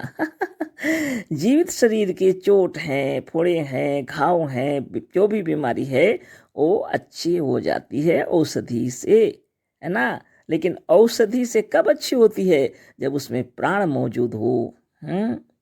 मृतक का फोड़ा क्या अच्छे से अच्छा मरहम लगाने पर भी अच्छा हो सकता है? नहीं, है ना। जीवित वृक्ष का भी कटा हुआ अंग धीरे धीरे भर जाता है। ये तो सबने देखा होगा आपने, है ना। वृक्षों में कभी कभी लोग काट के वहां का नंबर सब लिख देते हैं, कितने दिनों के बाद धीरे धीरे भरने लगता है ना। लेकिन सूखे हुए मरे हुए वृक्ष का कटा हुआ अंग शीघ्रता से कभी भरता है क्या? कभी नहीं भरता। लेकिन सदगुरुदेव कह रहे हैं जीवनी शक्ति की महिमा, फोड़े के घावों को देखिए। फोड़ा जब हो गया और घाव हो गया, अब देखिए बोलते हैं क्या होता है। जीवनी शक्ति जब विकारों को उस रास्ते से निकाल चुकती है तो कितनी शीघ्रता से उसे चारों तरफ से भरने लगती है कि आश्चर्य होता है ना। घाव हो गया, फोड़ा हो गया, सब बैल निकल गए। अब क्या करती है जीवनी शक्ति? शीघ्रता से चारों ओर से भरने लगती है, सेल्स कोष तैयार होने लगते हैं, उसको सुंदर बना लगते हैं, सब तरह से अच्छा हो जाता है। बाप रे बाप, कितनी बड़ी बात है। बहुत अच्छी सीधी और सादी औषधियों से जिन्हें आत्मा कहे, उससे अलबत्ता जीवनी शक्ति के काम में कुछ सहायता मिल सकती है। पर सच्ची बात यह है कि जो कुछ करती है जीवनी शक्ति करती है, दवा कुछ नहीं कर सकती। इसी को समझा रहे हैं सदगुरुदेव, है ना। जो बहुत ऐसे कुछ माने हम लोग कार्य करते हैं, कुछ लोग तो दवाई के ऊपर ज़्यादा ही भरोसा करते हैं। दवाई के भरोसे ही ज़्यादा रहते हैं। उनको ये ज्ञान नहीं है कि हमारे शरीर में प्राण है, इसी के कारण यह दवाई भी काम कर रहा है। थोड़ा ध्यान अपना भी दे लेना चाहिए, है ना। दवाई तो करिए, मना नहीं है, लेकिन सोच विचार करके दवाई कीजिए, जिससे आपको कोई हानि ना हो, कोई परेशानी ना हो, अच्छे से अच्छे हो जाइए, है ना। दवाई तो ऋषि मुनियों ने बनाए, बहुत अनुसंधान किए, और अभी वैज्ञानिक युग में जी रहे हैं, ये और अच्छे तरीके से बनाए हुए हैं औषधियाँ। तो अच्छे डॉक्टर से अच्छे परामर्श के साथ अच्छी दवाई लीजिए, ज़रूरत है तो अवश्य लीजिए, है ना। लेकिन जान लेना चाहिए जीवनी शक्ति न रहे तो ये दवाई, अच्छी से अच्छी दवाई भी काम नहीं करेगी, है ना। जहाँ प्राण है वहीं दवाइयाँ काम करती हैं। अच्छे से अच्छे डॉक्टर भी जिसके प्राण है उसी की सहायता करते हैं, है ना। दवा करने वालों की अपेक्षा दवा न करने वाले मजे में रहते हैं ना। धन्य धन्य सदगुरुदेव। देहात में, गांव में कुछ ऐसे लोग हैं जिनको कोई जरूरत नहीं पड़ता दवाई, पैसा भी नहीं है, क्या करेंगे बेचारे। हाँ, अभी कुछ गांव देहात में भी खूब औषधियाँ चल रही हैं। क्योंकि 100 में 99 दवा रोगों को बिना पहचाने उल्टी दे दी जाती है। कुछ लोग ऐसी दवाई देते हैं, बिना सोचे समझे अंदाजी से दे देते हैं। ऐसे कुछ डॉक्टर लोग होते हैं, साधारण लोग, है ना। तो अच्छे डॉक्टर से दवाई लीजिए, आवश्यकता पड़े तो, और आत्मा कहे तो जरूर ले लीजिए। तो सदगुरुदेव का कहना है 100 में 99 ऐसे व्यक्ति हैं जो बिना दवाई के भी अच्छे से रहते हैं, और 100 में 99 वैद्य, हकीम और डॉक्टर प्रकृति और जीवनी शक्ति के काम में सहायता देने की अपेक्षा अड़चन डालते हैं। कुछ वैद्य, हकीम और डॉक्टर, उनको ठीक से पता नहीं कितनी दवाई देना चाहिए, कितना देना चाहिए, ठीक परिमाण उनको मालूम नहीं है ना। इसकी वजह से भी कुछ गड़बड़ियाँ हो जाती हैं। इतना ही नहीं, आगे भी अनेक प्रकार के रोग दवा के कारण होते रहते हैं, है ना। दवाई अगर ज़्यादा खा लिए तो उसका तो गड़बड़ होगा ना धीरे धीरे। उदाहरण भी दिए हैं गुरुदेव, केवल 1 ग्रेन क्विनाइन, है ना, 1 ग्रेन क्विनाइन का वो डॉक्टर का हर प्रकार का ज्ञान गुरुदेव के पास था, है ना। सो भी 3 बार में देकर हमने सैकड़ों का जाड़ा बुखार अच्छा कर दिया। पर बहुत से डॉक्टरों से ने भारत ऐसे गर्म देश, गर्म वाले स्वभाव वाले को भी 3 बार करके 18 ग्रेन कुनाइन दे दिया है। ऐसा भी होता है। अब डॉक्टर लोग भी उतना समझ नहीं पाएंगे तो गड़बड़ हो जाएगा ना, किसके भरोसे करेंगे लोग। इसलिए डॉक्टरों को अच्छा से समझदारी के साथ दवाई देना चाहिए ताकि जीवनी शक्ति भी कार्य करे। ज्वर अच्छा हो जाने पर और इतना कुनाइन खा लेने पर भी यदि वह मनुष्य जीता रहा तो इससे थोड़े दिनों के बाद अनेकानेक रोगों में फंस जाता है। तो नए नए रोग निकल जाएंगे उस जहर को निकालने के लिए। अतः अनेक रोगों का कारण वैद्य, हकीम और डॉक्टर हैं। अज्ञान में दवाई न खाएं सो ही अच्छा है। अच्छा से ज्ञान प्राप्त करके डॉक्टर लोग भी कहते हैं पहले उसको देख लेते हैं डॉक्टर लोग, तब देते हैं, है ना। विचार करने की बात यह है कि कौओं में कोई वैद्य, हकीम और डॉक्टर नहीं है ना। तो उस समय की बात है जब गुरुदेव एक किताब लिख रहे थे, तब ऐसी कोई दवाइयाँ, ऐसे डॉक्टर लोग नहीं थे कौओं वैद्यों सबके लिए। आज तो हो गया, लोग पशु पक्षियों का इलाज कर रहे हैं, है ना। यही कारण है कि इनमें रोगी भी नहीं देखे जाते। कौओं का हॉस्पिटल कहीं नहीं है, अतः कहीं के कौए रोगी नहीं हैं। मनुष्यों में ज्यों ज्यों वैद्य, हकीम और डॉक्टर बढ़ते गए त्यों त्यों रोग भी बढ़ता गया। स्वाभाविक रूप से जंगल के पशु पक्षी जो रहते हैं उनको कोई बीमारी नहीं होती। हमारे संपर्क में जो आ जाते हैं, हम लोग का खाना पीना जो बचा रहता है, फेंक दिए कभी कुछ, ये सब जो खाते हैं, ये लोग बीमार हो जाते हैं, है ना। अच्छे तरीके से खाना खाने वाले वो भी अच्छे ही रहते हैं, जिनको पाले हैं अच्छे से, जो अच्छे से घर में पाले, अच्छे तरीके से देखभाल करते हैं, वो कुत्ते भी अच्छे से रहते हैं।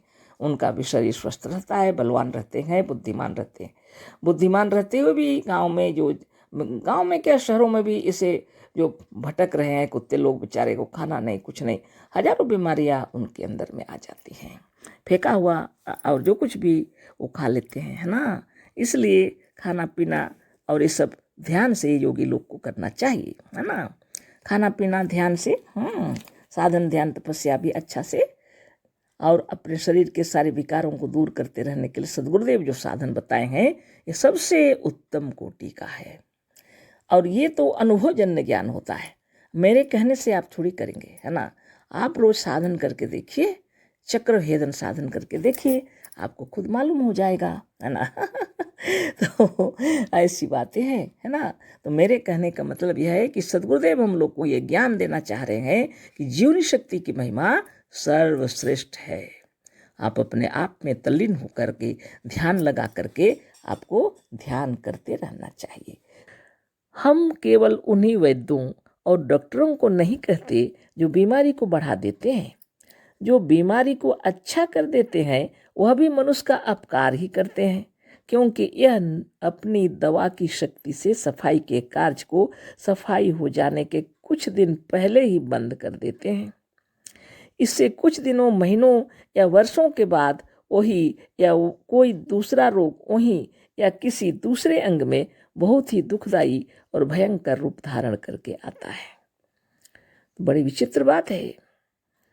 यदि हम लोग इस बात को नहीं समझेंगे तो परेशान हो जाएंगे, है ना। सद्गुरुदेव क्या कह रहे हैं, हम केवल उन्हीं वैद्यों और डॉक्टरों को नहीं कहते जो बीमारी को बढ़ा देते हैं।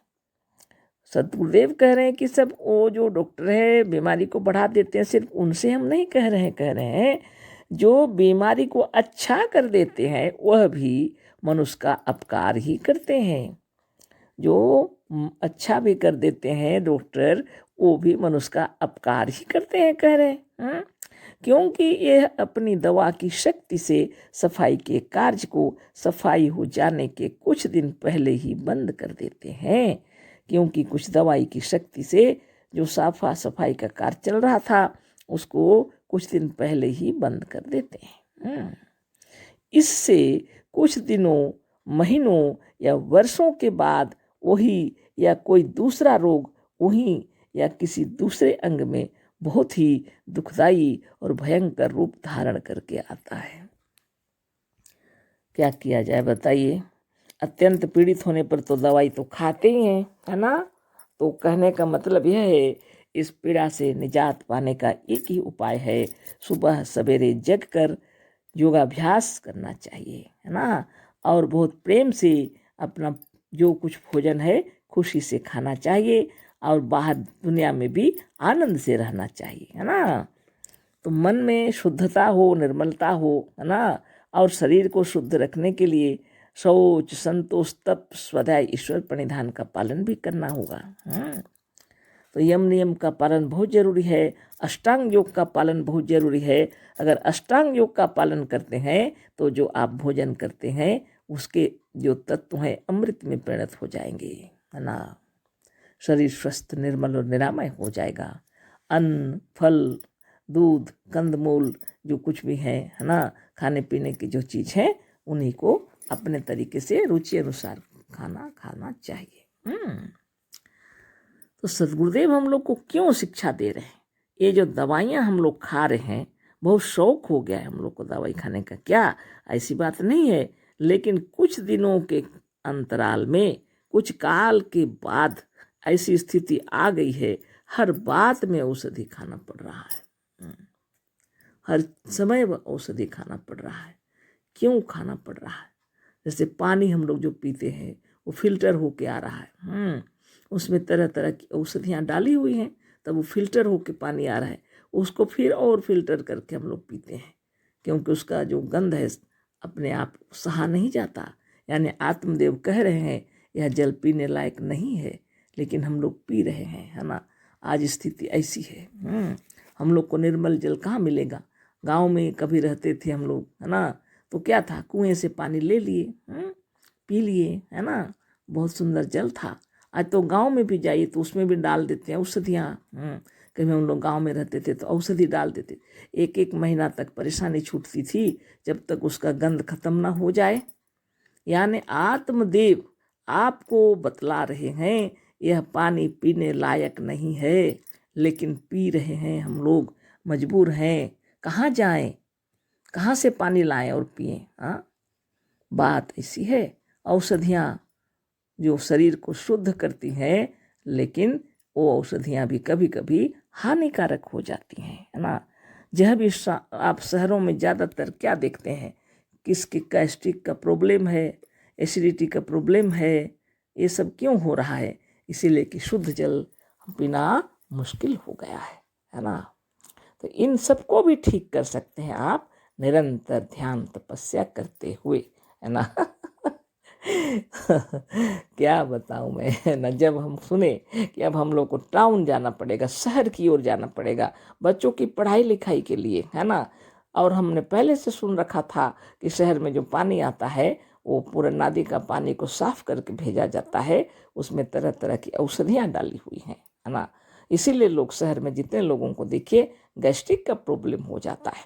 मैंने अपने आत्मदेव से कहा अगर ऐसी जगह जा रहे हैं तो ध्यान तपस्या करना पड़ेगा, है ना, अच्छा से, नहीं तो फिर हमें भी गैस्ट्रिक हो जाएगा, है ना।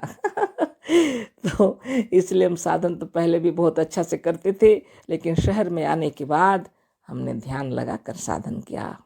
अभी तक हमारे भीतर कोई ऐसे गैस्ट्रिक का, एसिडिटी का कोई प्रॉब्लम नहीं है। हम वही पानी पीते हैं सब लोग जो पी रहे हैं, है ना।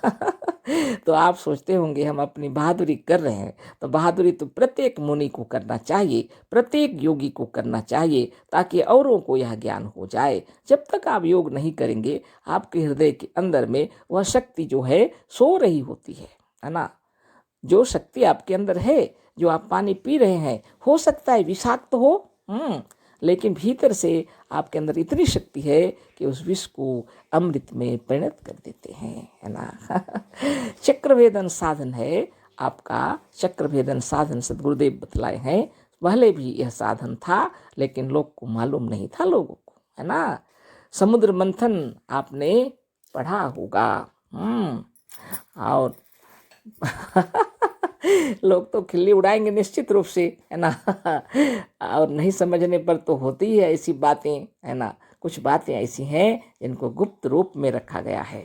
योग साधन, चक्र भेदन, ऐसा कुछ साधन है जो नियम अनुसार बतलाया जाता है, जो बहुत प्रेम से सीखा जाता है ना। गुरु के सामने बैठकर सीखा जाता है। लेकिन जगत में जो कल्याणकारी विचार उत्पन्न हो जाते हैं हृदय में, तो हम लोग क्या करते हैं उसको गुप्त रूप में भी बाहर प्रकट करने लग जाते हैं, है ना। तो नहीं समझने के कारण में उसका कोई लाभ नहीं उठा पाते हैं, है ना। समुद्र मंथन क्या है? हमारे शरीर के अंदर में जब आप चक्र भेदन का साधन शुरू करते हैं, समुद्र मंथन आरंभ हो जाता है ना। ये अपने शरीर के बारे में लिखा हुआ है। हम लोग वेदों वेदांत के अंदर में, जो भी उपनिषदों के अंदर में, इस ग्रंथ के अंदर में जो कुछ लिखा हुआ है, अपने शरीर को निर्मल बनाने के लिए लिखा हुआ है। लेकिन नहीं समझने के कारण में बाहर की दुनिया को देखने लगे। जो है पिंडी सो है ब्रह्मांडी, जो पिंड में है वह ब्रह्मांड में भी है ना। तो समुद्र मंथन का विचार ऐसा हो गया मन के अंदर में कि वो विशाल समुद्र के अंदर में, है ना, वहाँ पर मंथन किया गया था। और क्या बताऊं, देवलोक से देवता लोग आए और फिर असुर लोग आए और दोनों मिलकर के शेषनाग को बीच में रखा, है ना। और फिर क्या पर्वत उसको बोलते हैं, हम तो सोचते हैं सुमेरु पर्वत की, क्या कुछ ऐसा कुछ पर्वत है, आपको तो मालूम ही होगा। उस पर्वत को रखा गया और उस पे शेषनाग को बांध दिया गया और बस खींचने लगे, है ना। देवताओं को कठिनाई हुई जब, तो असुरों को बुला लिए, है ना। और फिर वो मंथन चालू हो गया। इतना मथा गया। उसके बाद में बंद थक गए तो बंद कर दिए। तो सांप भी थक गया। तो वो क्या करे, वो थके नहीं थे तब तक अमृत निकलने लगे ना अपने मंथन से। तो वो सब चक्कर में पड़ गए वो लोग, वो अमृत पीने का चक्कर में ये भूल गए। और इधर सांप जो था वो थक गया था ऐसा, और वो मैंने उल्टी कर दिया, तो वो हो गया जहर। इतना जहर हो गया समुद्र में, तो बड़ा मुश्किल हो गया। वो तो अपने जितने देव और असुर जो हैं, वो तो अपना अमृत को अपना लूटपाट में लग गए। लेकिन शिव जी वो सोच में पड़ गए, है ना। इतना गरल जब है, इतना जहर जब है, इसको यदि कोई पिएंगे तो जीव मात्र के लिए अहित हो जाएगा, है ना, अनर्थ हो जाएगा, है ना, लोग मर जाएंगे कितने, है ना। इसलिए उन्होंने उस जल को पी लिया जो जहरीला था, नीलकंठ कहलाए। धन्य हो आत्मदेव की जय, सदगुरुदेव शिवमुनि महाराज की जय। अगर सदगुरुदेव शिवमुनि महाराज नहीं आते तो हम भी यही सोचते कि समुद्र में ही मंथन हुआ था, लेकिन नहीं, वहाँ पर हुआ था मंथन। आपके शरीर में 24 घंटे समुद्र मंथन हो रहे हैं, है ना। और इसी को जब विधि विधान के साथ आप चक्र भेदन साधन करेंगे तो आपके अंतरात्मा, आपके शिव जी, है ना, जो भीतर में विराज रहे हैं, वो जितना जहर को अमृत में परिणत कर देंगे, है ना। यूं ही आप साधन करना आरंभ कर देते हैं, विष अलग हो जाता है, अमृत अलग हो जाता है और सारे शरीर का निर्माण होने लगता है। जिसको सदगुरुदेव समझा रहे हैं, जीवनी शक्ति विकारों को दूर करने के लिए कठिन परिश्रम करती है शरीर के अंदर, लेकिन कभी कभी ये जो विकार हैं शरीर में रह जाते हैं। उसी के लिए कहीं फोड़ा, कहीं घाव, कहीं कुछ, और कोई बीमारी और कैंसर, तरह तरह के रोग जो देखने में आ रहे हैं, है ना। रोग रोग नहीं है, इस बात पर हमारे बहुत से पाठक कहेंगे कि जब रोग होगा तब मालूम होगा। वह कहेंगे कि जब असह्य पीड़ा होने लगती है तब हम कैसे कहें कि यह रोग नहीं है। इसका उत्तर हम एक दृष्टांत देकर देना चाहते हैं। हमारी स्त्री के पैर में एक फोड़ा हो गया। यह फोड़ा एक छोटे फोड़े को औषधि से दबा देने के कारण ही हुआ था। अस्तु कारण जो कुछ हो, फोड़ा हुआ और उसमें पीड़ा होने लगी। अपने से वह शीघ्र फूट नहीं सका। बात यह है कि बचपन से जब शरीर के फोड़े चीर चीर कर शस्त्र और दवा के बल पर अच्छे किए जाते हैं तो शरीर का वैसा ही स्वभाव हो जाता है। शस्त्र के और विषैली औषधियों के प्रयोग से जीवनी शक्ति कमजोर होती जाती है। जीवात्मा या मन की आज्ञा पर चलने वाले असंख्य शरीर रक्षक अणु इन शस्त्रों और औषधियों के प्रयोग से मर जाते या औषधि द्वारा मार डाले जाते हैं। इनके शक्तिहीन होने से ही बड़े बड़े दुखदायी और भयंकर फोड़े होते हैं। जीवनी शक्ति के सैनिक इन्हें आसानी से दबा नहीं पाते हैं और इनकी शक्तिहीनता के कारण फोड़े में मुंह भी शीघ्र नहीं हो सकता है। पीड़ा का कारण यही सब है। रोगाणुओं और शरीर रक्षक जीवाणुओं में हर वक्त फोड़ा के भीतर घोर युद्ध चला करता है और यही पीड़ा का कारण होता है। ऐसे समय में यदि धैर्य से काम लिया जाए तो अच्छा हो। कष्ट में धैर्य खो देने से बचे खुचे शरीर रक्षक अणु भी अपना काम ठीक से नहीं कर सकते हैं और भय के कारण उनका बल और क्षीण हो जाता है। हम जो कह रहे थे उसका सिलसिला टूट गया, पर इसे भी कह देना आवश्यक था। बिना इसके कहे पाठकों को यह नहीं मालूम होगा कि फोड़े में दर्द होने का कारण क्या होता है। सद्गुरुदेव शिवमुनि महाराज की जय।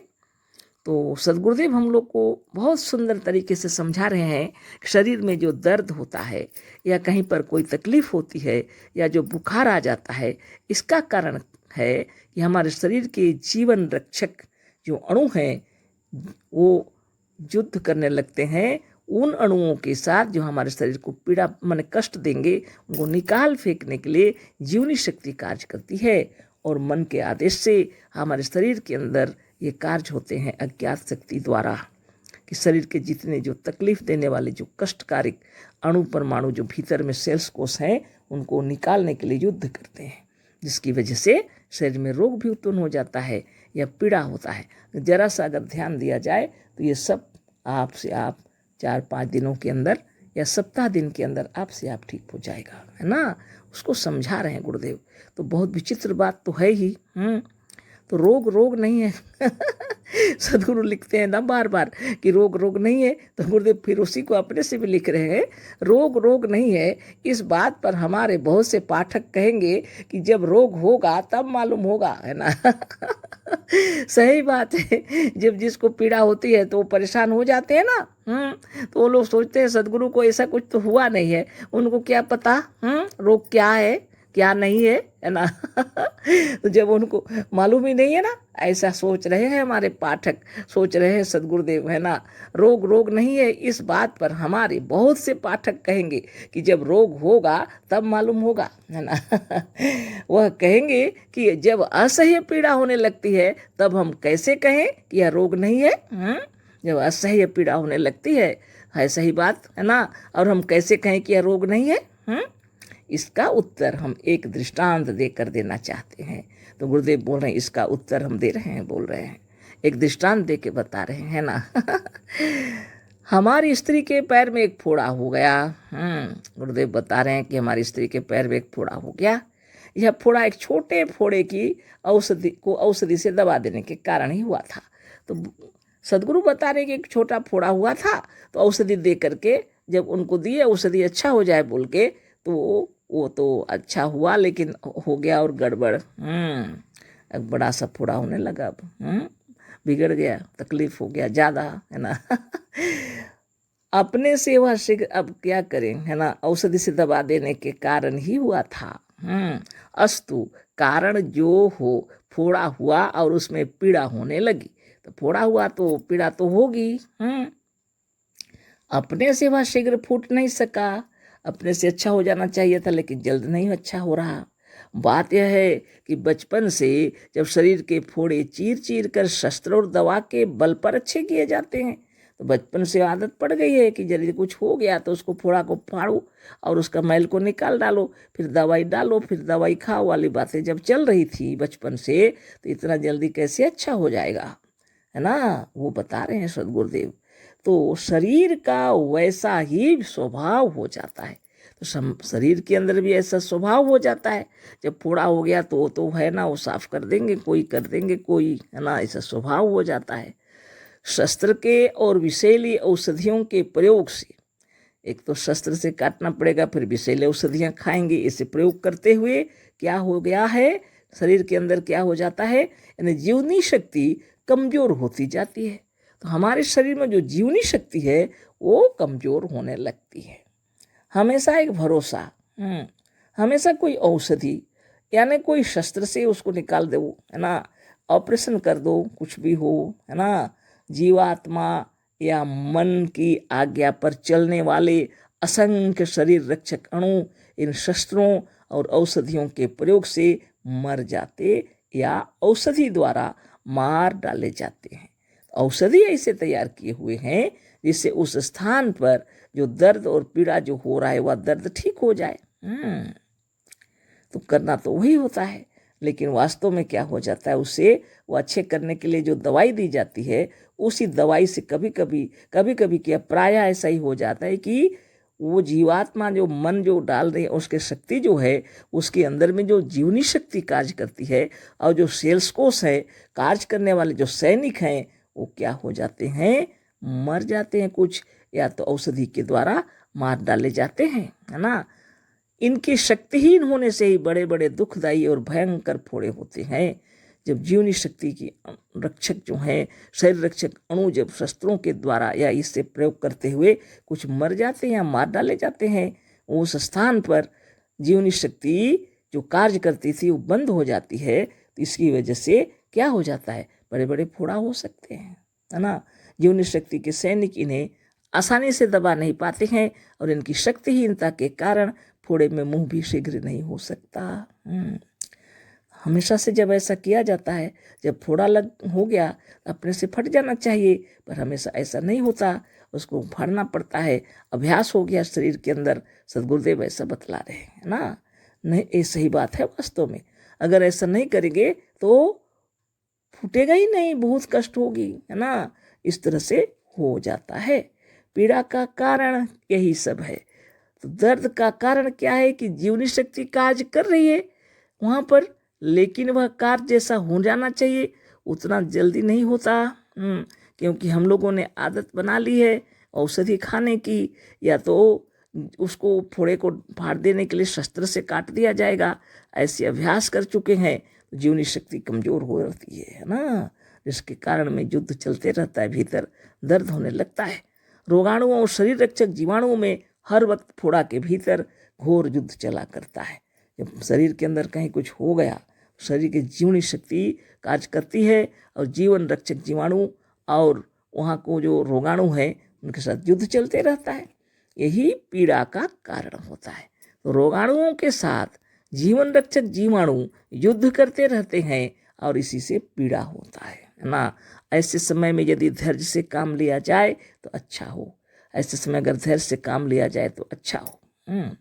धैर्य से काम कौन लेते हैं, योगी लोग लेते हैं, दूसरे कौन लेंगे। जिसको साधन ध्यान तपस्या नहीं है मालूम, वो बेचारा क्या करेगा, तो डॉक्टर के पास जाना ही पड़ता है ना, औषधि खानी पड़ेगी, है कि नहीं। तो बिना योग साधन से इन शक्ति के इनको सहा नहीं जा सकता, है ना।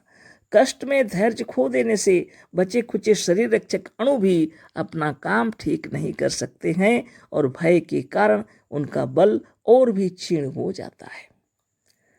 कष्ट में धैर्य रखना साधारण बात थोड़ी होता है, बहुत कठिन है। लेकिन योगी लोग की बात अलग होती है, और वो पहली बात तो ये है कि उनको तो ऐसा होगा भी नहीं, है ना। नित्य योगाभ्यास करेंगे तो कहाँ का फोड़ा, कहाँ की कष्ट, सब कुछ नहीं होता, है ना। लेकिन अगर नहीं सह सकते हैं, शरीर रक्षक अणु अगर कमजोर हो गए हैं, तो फोड़ा भी होगा, बीमारी भी होगी, कष्ट भी होगा। तो कारण है यह कि हमें योग साधन अगर नहीं करते हैं तो ये परेशानियों को सामना करना पड़ता है, इन परेशानियों को, है ना। तो नित्य योगाभ्यास करते हुए जीवनी शक्ति को तेज करना है, शरीर के जीवनी शक्ति रक्षक जो है ना। और सदगुरुदेव हम लोगों को दृष्टांत देते हुए समझा रहे हैं, एक फोड़ा का उदाहरण दे रहे हैं गुरुदेव। और मातेश्वरी माता जी के पाँव में फोड़ा हो गया था, इसका उदाहरण दे रहे हैं, दृष्टांत दे रहे हैं, है ना। यह जो प्रसंग है इसको हम पढ़कर पार कर रहे हैं, है ना। पढ़ करके इसको पार करते हैं, फिर आगे इस पर चर्चा हम लोग करेंगे। कारण क्या है, सदगुरुदेव जब थे 3-3 घंटा भाषण देते थे, और 3 दिनों तक प्रोग्राम चलता था, और जब अच्छी तरह समझ में आ जाता था, तब लोगों को जब समझ में आ जाता था और सदगुरुदेव को जब संतुष्टि हो जाती थी कि हमारे मुनिजन जो समझ गए हैं, तब उनको दीक्षा देते थे, साधन शिक्षा दीक्षा देते थे। तो किताब भी लिखे हैं तो अच्छी तरह समझाने के लिए ही लिखे हैं, है ना। तो कोई बात नहीं, इसको आप लोग ऊब जाते होंगे, इसलिए हम इसको पढ़कर इसको कंप्लीट करते हैं, इस प्रसंग को, और उसके बाद जो लिखे हैं उस पर हम लोग चर्चा करेंगे, है ना। कल जो चर्चा हो रही थी उसी को थोड़ा याद करते हुए यहाँ पढ़ लेते हैं, और आगे हम लोग पढ़ेंगे, है ना। पीड़ा का कारण यही सब है। रोगाणुओं और शरीर रक्षक जीवाणुओं में हर वक्त फोड़ा के भीतर घोर युद्ध चला करता है और यही पीड़ा शरीर रक्षक अणु भी अपनी काम ठीक से नहीं कर सकते और भय के कारण उनका बल और भी क्षीण हो जाता है। हम जो कह रहे थे उसका सिलसिला टूट गया, पर इसे भी कह देना आवश्यक था। बिना इसके कहे पाठकों को यह नहीं मालूम होगा कि फोड़े में दर्द होने का कारण क्या होता है।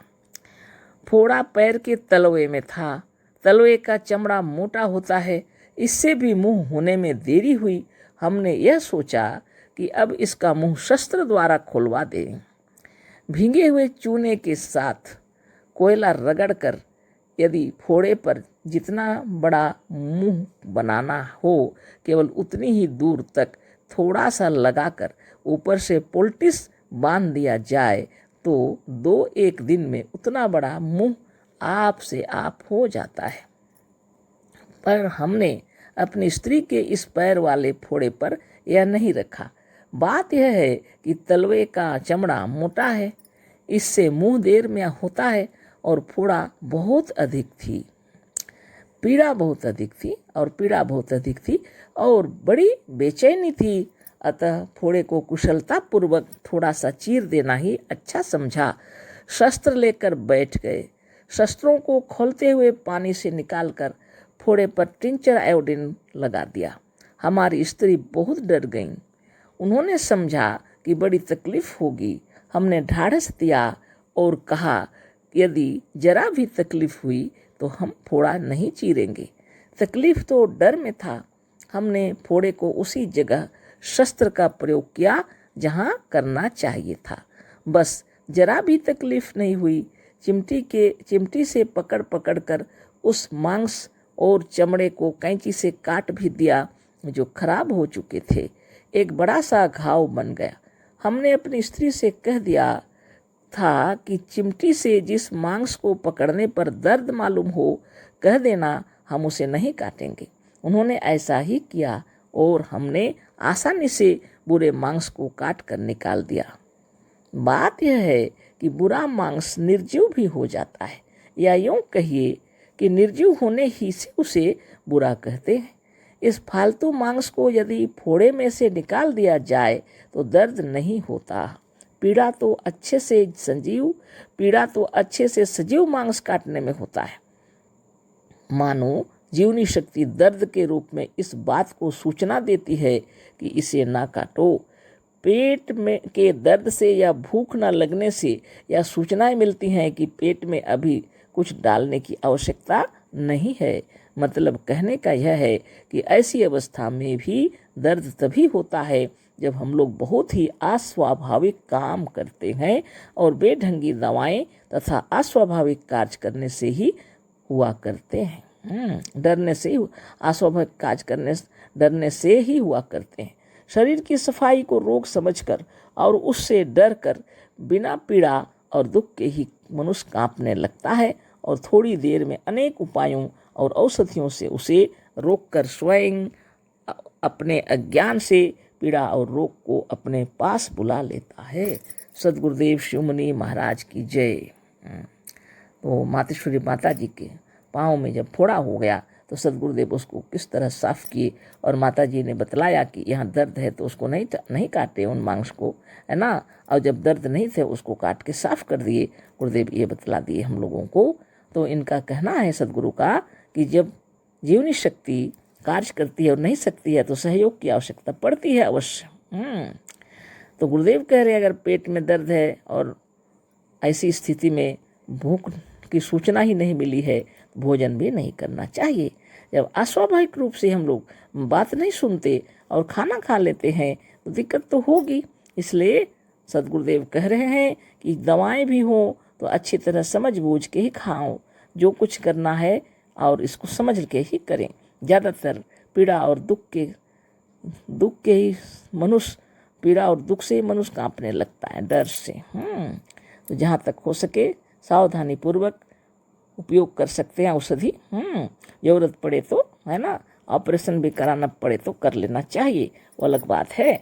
लेकिन सद्गुरुदेव के कहने का कारण यही है कि दर्द हो रहा है यदि, तो जीवनी शक्ति वहाँ कार्य कर रही है ना। उस स्थान को अच्छे से अच्छे करने के लिए आपको जरा सहयोग की जरूरत पड़ जाती है।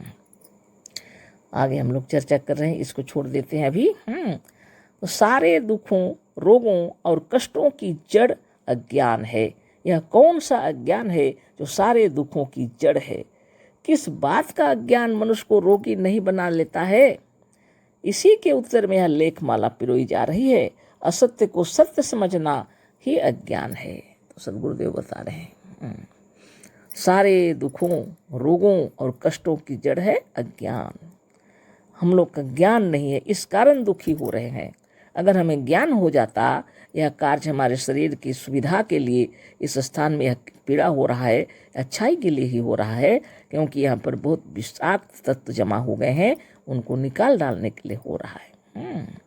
अगर पेट में दर्द हो रहा है तो मालूम होना चाहिए कि अभी हजम नहीं हुआ है, कार्य चल रहा है, तो इस समय भोजन नहीं करना चाहिए, है ना। अगर प्यास लगे तो पानी अवश्य पी लेना चाहिए। ये सब जो तरीका बताए हैं सद्गुरुदेव, ये जीवनी शक्ति को सहयोग करने के लिए, है ना। तो सद्गुरुदेव का कहना है, यह कौन सा अज्ञान है जो सारे दुखों की जड़ है? यह कौन सा ऐसा अज्ञान है जो सारे दुखों की जड़ है? किस बात का अज्ञान मनुष्य को रोगी नहीं बना लेता है? ये कौन सी ऐसी बात है जिससे मनुष्य रोगी हो रहा है? इसी के उत्तर में यह लेख माला पिरोई जा रही है। इसी के उत्तर में यह लेख माला पिरोए हैं, बोल रहे हैं। अत्यंत समझाने की कोशिश किए हैं गुरुदेव। असत्य को सत्य समझना ही अज्ञान है। सद्गुरुदेव कह रहे हैं कि असत्य को सत्य समझना ही अज्ञान है। जिसका अस्तित्व नहीं है उसका अस्तित्व मानना ही अज्ञान है। जिसका अस्तित्व नहीं है उसका अस्तित्व मानना ही अज्ञान है। जो कहीं नहीं है उसे ही सब जगह मानना अज्ञान नहीं तो क्या है ना। सद्गुरुदेव का क्या कहें, है ना। जो कहीं भी नहीं है उसको सब जगह मानना अज्ञान नहीं तो क्या है। शायद हमारे कुछ पाठक न समझे हो तो इसे और स्पष्ट कर देते हैं। ईश्वर सर्वव्यापक है, यह हमारा कोई नवीन सिद्धांत नहीं है। ये हम लोगों का कोई नवीन सिद्धांत नहीं है, बोल रहे हैं। ईश्वर सर्वव्यापक है तो सभी को मालूम है, बोलते ही रहते हैं लोग, है ना। पर हमारा कहना यह है कि यदि निरामय, निर्विकार, निष्पाप और पवित्र परमात्मा सब जगह और सब में व्यापक है तो रोग, दोष और दुख कहाँ है। कई बार हम लोगों को सद्गुरुदेव यही बात समझा रहे हैं। सब तो कहते हैं कि ईश्वर सर्वव्यापक है, यह कोई नवीन नहीं है, यह सिद्धांत कोई नवीन नहीं है हम लोगों के लिए। लेकिन सद्गुरुदेव कह रहे हैं, पर हमारा कहना यह है कि यदि निरामय, निर्विकार, निष्पाप और पवित्र परमात्मा सब जगह और सब में व्यापक है तो रोग, दोष और दुख कहाँ है, बताओ, बोल रहे हैं ना। तो अज्ञान के कारण हम दुखी हैं, हम लोग सभी कोई। अगर हमें यह ज्ञान हो जाएगा कि हमारे शरीर के रोम रोम में निरामय, निर्विकार, निष्पाप और पवित्र परमात्मा विराजमान है सब जगह शरीर में, तो हमें दुख किस चीज़ की होगी। सारे कार्य अच्छे से हो रहे हैं, है ना। यदि कुछ दूर किसी स्थान में थोड़ा भी रोग, दोष और विकार, यदि कुछ दूर किसी स्थान में थोड़ा भी रोग, दोष और विकार मौजूद है तो वह निर्विकार, पवित्र और निरामय परमात्मा अखंड, अनंत, अनादि और सर्वव्यापक कैसे है। बहुत बड़ी बात है। यदि थोड़ा भी, कहीं भी, कुछ दूर पर ही, समझ लो शरीर में किसी जगह ही, है ना।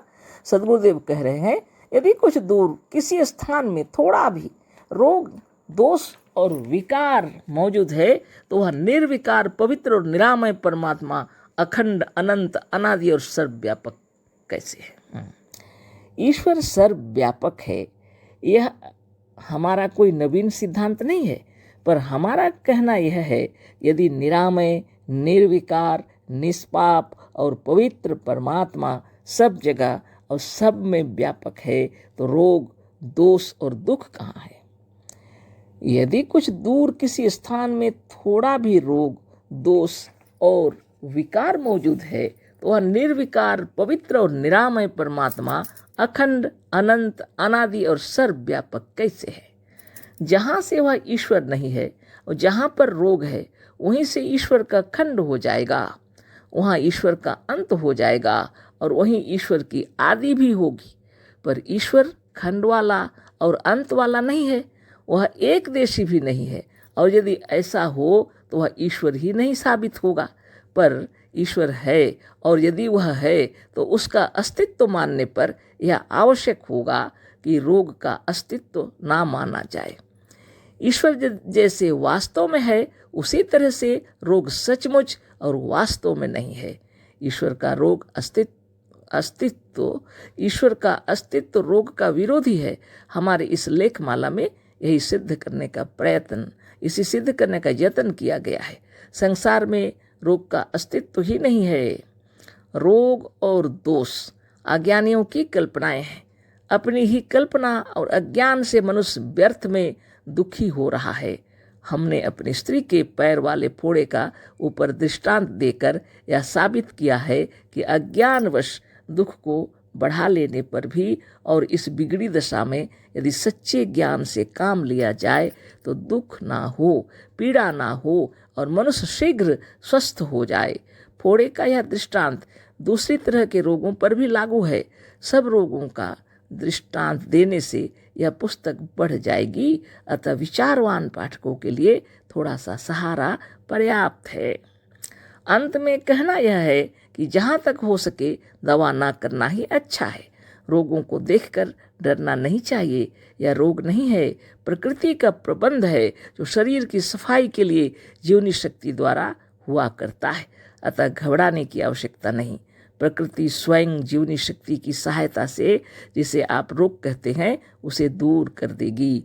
जीवनी शक्ति के इन कार्यों का जितना ही अध्ययन कीजिए अत्यंत आश्चर्य होगा। जीवनी शक्ति के इन कार्यों का जितना ही अध्ययन कीजिएगा उतना ही आप निर्भय हो जाएंगे। रोग और मृत्यु स्वयं भी मृतक और रोगी हैं। मृत्यु और रोग में इतनी शक्ति नहीं है कि वह किसी सजीव प्राणी का सामना कर सके, पर इस ज्ञान को जानकर निर्भय होना बहुत ही आवश्यक है। मृत्यु से निर्भय होने के लिए हमारी बनाई हुई पुस्तक शरीर से अमर होने का उपाय देखिए। सद्गुरुदेव शिवमुनि महाराज की जय। तो हम लोगों ने पढ़ा सद्गुरुदेव रचित ग्रंथ निरोग होने का अद्भुत उपाय, और हम लोग सद्गुरुदेव बतला रहे हैं ईश्वर सर्वव्यापक है। अगर या तो कोई नवीन सिद्धांत नहीं है, सभी को मालूम है, सभी कहते हैं। अगर ऐसी बात है तब गुरुदेव कह रहे हैं सद्गुरुदेव, पर हमारा कहना यह है यदि निरामय, निर्विकार, निष्पाप और पवित्र परमात्मा सब जगह और सब में व्यापक है तो रोग, दोष और दुख कहाँ है? दोनों विरोधी बातें हो जाती हैं। अगर ईश्वर सर्वव्यापक है तो सद्गुरुदेव पूछ रहे हैं यह बात है ना, रोग, दोष और दुख कहाँ है? तो ये बहुत बड़ी बात है ना। इस बात को समझा रहे हैं सद्गुरुदेव, और ये बहुत सुंदर बात समझा रहे हैं। तत्व से इस बात को समझ लेने पर हम लोग कभी पीड़ित नहीं होंगे। तो आगे इसके विषय में चर्चा करेंगे। तो चर्चा हो चुकी थी कल, तो जहाँ से हम लोग पढ़े हैं वहाँ से अभी करते हैं ना। जहाँ से वह ईश्वर नहीं है और जहाँ पर रोग है वहीं से ईश्वर का खंड हो जाएगा। तो यदि सर्वव्यापक है ईश्वर और सब में विद्यमान है तो रोग, दोष, दुख, तकलीफ, कष्ट, पीड़ा ये कहाँ है? यही सद्गुरुदेव पूछ रहे हैं ना। तो जहाँ से वह ईश्वर नहीं है और जहाँ पर रोग है वहीं से ईश्वर खंड हो जाएगा। ईश्वर को अखंड नहीं कह सकते, खंडित हो जाएगा, गुरुदेव कह रहे हैं। अगर जहाँ या दूर में किसी के शरीर में कहीं रोग है तो वहाँ क्या ईश्वर व्यापक नहीं है? तो वहाँ से खंड हो जाएगा। अखंड ईश्वर कैसे कहेंगे? सर्वव्यापक भी नहीं कह सकते। अगर वह सर्वव्यापक और अखंड है तो वह अनंत है, अगर है ना, तो फिर क्या रोग, दोष, दुख, तकलीफ, विकार ये सब कहाँ रह सकते हैं? नहीं रह सकते हैं। वह निर्विकार, पवित्र और निरामय परमात्मा अखंड, अनंत, अनादि और सर्वव्यापक कैसे है फिर? ये पूछ रहे गुरुदेव, है ना। बहुत बड़ी बात है। हृदय में ये विचार उत्पन्न होना चाहिए, सबके हृदय में। पर ईश्वर खंड वाला और अंत वाला नहीं है, वह एक देशी भी नहीं है, और यदि ऐसा हो तो वह ईश्वर ही नहीं साबित होगा। कैसे उसको लोग ईश्वर कहेंगे, है ना? वो साबित ही नहीं होगा, क्योंकि वह सर्वव्यापक है ना। वो निरामय परमात्मा अखंड है। बहुत विचित्र बात हो जाएगी। निर्विकार, पवित्र और निरामय परमात्मा है, अनादि है, सर्वव्यापक है। और यदि ऐसा हो गया, किसी किसी के शरीर में रोग है, जहाँ से और जहाँ तक रोग है, तो वहाँ ईश्वर नहीं है मतलब हुआ, है ना। तो गुरुदेव कह रहे हैं वह तो खंड हो जाएगा। एक देशी भी नहीं होगा ईश्वर। एक देशी मतलब, एक देशी माने हम लोग जैसे शरीर में मानते हैं, है ना, वैसा भी ईश्वर को लोग नहीं मानते हैं, उसको सर्वव्यापक मानते हैं, है ना। और ऐसा ईश्वर अगर शरीर में विराज रहे हैं तो शरीर में रोग कैसा हो सकता है? कभी भी नहीं होगा, होना ही नहीं चाहिए। मतलब गुरुदेव हम लोग को समझा रहे हैं, जिसका अस्तित्व हम लोग मान रहे हैं, वास्तव में हम अपना भ्रम है ना। वह एक देशी भी नहीं है, और यदि ऐसा हो तो वह ईश्वर ही नहीं साबित होगा, पर ईश्वर है। और यदि वह है तो उसका अस्तित्व मानने पर यह आवश्यक होगा कि रोग का अस्तित्व ना माना जाए। ईश्वर जैसे वास्तव में है, उसी तरह से रोग सचमुच और वास्तव में नहीं है ना। अगर आप ईश्वर को मानते हैं तो रोग को मानना छोड़ दीजिए, सदगुरु का कहना है। यदि आप ईश्वर को सर्वव्यापक मानते हैं तो रोग सचमुच में नहीं है ना। ईश्वर का अस्तित्व रोग का विरोधी है। ईश्वर का अस्तित्व है जो रोग का विरोधी है। हमारे इस लेखमाला में यही सिद्ध करने का यत्न किया गया है, सदगुरुदेव कह रहे हैं ना। इस लेखमाला में यही यत्न किया गया है कि संसार में रोग का अस्तित्व ही नहीं है ना। रोग और दोष अज्ञानियों की कल्पनाएं हैं। जितना रोग है अज्ञानियों की कल्पनाएं हैं, जो दोष है सब अज्ञानियों की कल्पनाएं हैं। और सदगुरुदेव यही समझा रहे हैं, जितने प्रकार के कार्यकलाप दुनिया में हो रहे हैं और यदि किसी को पीड़ा पहुंचाई जा रही है, सब अज्ञानियों की ही कल्पनाएं हैं। सब कुछ अज्ञानियों की कल्पनाएं हैं। अगर आप इसे गहराई से समझ लें तो ईश्वर जो है निर्विकार है, परम पवित्र है, परमात्मा है, अखंड है, अनादि है, कृपा सागर है, दया सिंधु है। तो ऐसे परम परमात्मा के सर्वव्यापक होने पर ये युद्ध, लड़ाई, झगड़े, दंगा, फसाद ये सब क्यों रहेंगे? कभी भी नहीं होना चाहिए। इसका मतलब ये है कि लोग केवल मुंह में बोलते हैं, है ना, उसका प्रत्यक्ष में पालन नहीं करते हैं वास्तव में, है ना। इसीलिए सदगुरुदेव बतला रहे हैं कि शरीर का जो भी है, यह शरीर के अंदर जो कार्यकलाप हो रहे हैं, जीवनी शक्ति के द्वारा शरीर को शुद्ध और निर्मल, हमेशा साफ सुथरा, अच्छा बनाए रहने के लिए हो रहे हैं। यह कोई रोग नहीं है। जैसे हम लोग झाड़ू पोछा करते हैं, घर द्वार की साफ सफाई करते हैं, उसी तरह आत्मदेव शरीर की सफाई 24 घंटे करते रहते हैं। जब तक इस शरीर में प्राण शक्ति रहती है, जब तक आत्मदेव विराजमान रहते हैं, तब तक इस शरीर की सफाई होती रहती है ना। तो अपनी ही कल्पना और अज्ञानता से मनुष्य व्यर्थ में दुखी हो रहा है। ईश्वर ने दुख की कल्पना भी नहीं की है हमारे अंदर में, है ना, लेकिन हम लोग कल्पना कर रहे हैं, है ना। उन्होंने हमें कोई दुख नहीं दिया, हम लोग दुख ले आते हैं। हमने अपनी स्त्री के पैर वाले फोड़े का ऊपर दृष्टांत देकर यह सिद्ध किया है कि अज्ञानवश दुख को बढ़ा लेने पर भी और इस बिगड़ी दशा में यदि सच्चे ज्ञान से काम लिया जाए तो दुख ना हो, पीड़ा ना हो और मनुष्य शीघ्र स्वस्थ हो जाएगा। शरीर का कोई भी विकार है तो घबराने के लिए नहीं कह रहे हैं गुरुदेव। निर्मल निरामय होकर के ध्यान और तपस्या से अपने चक्रभेदन साधन, प्रणव, प्राणायाम जिस वक्त जैसा आप सह सकते हैं उतना ही कार्य कीजिए। आप शुद्ध विचार कीजिए, निरंतर शुद्ध हो जाएगा शरीर, है ना।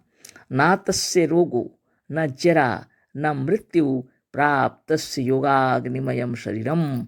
योग क्या है? ध्यान है, एकाग्रता है। योग क्या है? बाहर से हटकर भीतर की ओर अपने आप में तल्लीन हो जाना योग है।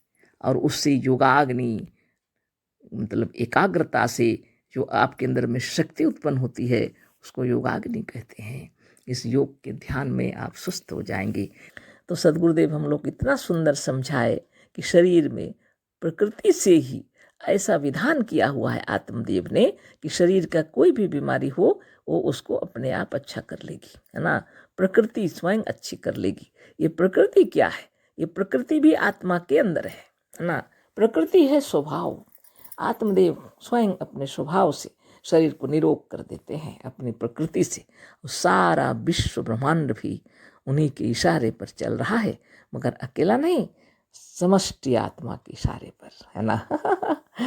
तो सद्गुरुदेव का कहना है कि अपने शरीर को स्वस्थ और निरोग रखने के लिए नियमित योगाभ्यास करना चाहिए। आज ब्रह्मांड में देखिए, जितने भी स्वस्थ और निरोग आपको दिखलाई पड़ रहे हैं, उन सब का कारण आप पता लगा लीजिए। वो स्वयं अपने आप का पूरा ध्यान रखते हैं, है ना। जो अपने आप का पूरा ध्यान रखते हैं, जो स्वस्थ निरोग सुंदर दिखना चाहते हैं, युवा दिखना चाहते हैं, वो सब लोग कठिन परिश्रम करते हैं। अगर कठिन परिश्रम नहीं भी करते हैं तो थोड़ा बहुत योगाभ्यास अवश्य ही करते हैं, है ना।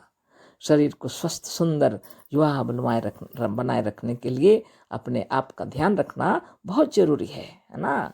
सभी जितने लोग हैं योग कर रहे हैं या तो जिम जा रहे हैं, एक्सरसाइज कर रहे हैं, सब कुछ अपने शरीर को स्वस्थ सुंदर बनाने के लिए अच्छे भोजन कर रहे हैं, है ना। कितना जरूरी है। जो अपना ध्यान रखते हैं वो अवश्य ही शरीर स्वस्थ निरोग निरामय रहता है। और जितने भी अभी इस ब्रह्मांड में और ज़्यादातर हमारे भारत भूमि में जितने भी हैं योगी लोग, जो साधन ध्यान तपस्या खुद करते हैं, वो लोग भी अपना अनुभव से अपने शिष्यों को उसका रोग का समाधान बताते रहते हैं, अपना एक्सरसाइज बताते हैं। कितने तो जड़ी बूटियां का अपने तरीके से प्रयोग बता रहे हैं। जो भी हो, सभी चाहते हैं स्वस्थ निरोग सुंदर युवा बने रहना चाहते हैं। जगत में कौन ऐसा है जो वृद्ध होना चाहेगा? लेकिन प्रकृति के नियम है, आत्मदेव ने ऐसे बनाए हैं अपनी खुशी के लिए। बचपन, है ना। कितना अच्छा होता है। फिर किशोर, जुआ और प्रौढ़ और वृद्धावस्था सब आत्मदेव ने बनाए हैं अपने अनुभूति के लिए, है ना। और फिर शरीर छोड़ करके नवीन शरीर में आकर के फिर सब संसार में भोगते रहते हैं, इसी तरह जीवन जीते हैं ना। जिस प्रकार की जागृत, स्वप्न, सुषुप्ति और तुरीय। जाग रहे हैं हम लोग। अभी जागते जागते थक जाएंगे तो स्वतः नींद आएगी। अभी सुबह सुबह भोर में नींद नहीं आएगी, है ना। लेकिन हो सकता है आ जाए, है ना। योगाभ्यास करते करते कभी कभी नींद, गहरी नींद आ जाती है। क्योंकि बाहर से भीतर मुड़ने से ही भीतर में आनंद का संचार होने लगता है, जिससे नींद आने लगती है। और इस नींद को जीत करके जो आगे बढ़ जाते हैं वो समाधिस्थ हो जाते हैं, है ना। तो सद्गुरुदेव शिव मुनि महाराज जो साधन ध्यान और तपस्या सिखलाए हैं, चक्रभेदन साधन सिखलाए हैं, संसार के सभी रोग दोष दुख तकलीफ और कष्ट उससे दूर हो जाते हैं बिना औषधि के, है ना। इसलिए सद्गुरुदेव इतना तपस्या करके स्वयं 50 वर्षों तक निरंतर योगाभ्यास करके उसमें से वो पवित्र चीज निकाले हैं जिसको चक्रभेदन कहते हैं गुरुदेव, है ना। योग व्यायाम भी उसको कहते हैं, है ना। बहुत सुंदर तरीके से उन्होंने साधन बतलाया। विश्व में जितने प्रकार की बीमारी अभी तक है और भविष्य में भी कोई बीमारी आएगी यदि, तो ये सारी बीमारियां उससे नष्ट हो जाती हैं, क्योंकि इससे जीवनी शक्ति प्रबल हो जाती है शरीर की। और प्रकृति से ही ऐसा नियम और विधान जो हुआ है वो जीवनी शक्ति के चलते तेजवंत हो जाती है। सभी प्रकार की बीमारी खत्म हो जाती है। कैंसर से लेकर के एड्स से लेकर के कितनी प्रकार की बीमारियां अभी बीच में तरह तरह के रोग उत्पन्न हो गए थे, ये सभी बीमारी समाप्त हो जाते हैं। और जो नित्य योगाभ्यास करते हैं उनके लिए तो कोई चिंता ही नहीं है ना। निरंतर योगाभ्यास करना चाहिए, सुंदर विचार से रहना चाहिए, है ना। और देखिए, दुनिया में आपसे सुखी और कोई भी नहीं है। संसार को कौन भोग सकता है? योगी ही भोग सकता है। जिसका शरीर स्वस्थ है, निरोग है, वही संसार को भोग सकता है। जिसका शरीर ही कमजोर है, दुखी है, पीड़ित है, जर्जर है, और वो क्या संसार को भोग करेगा?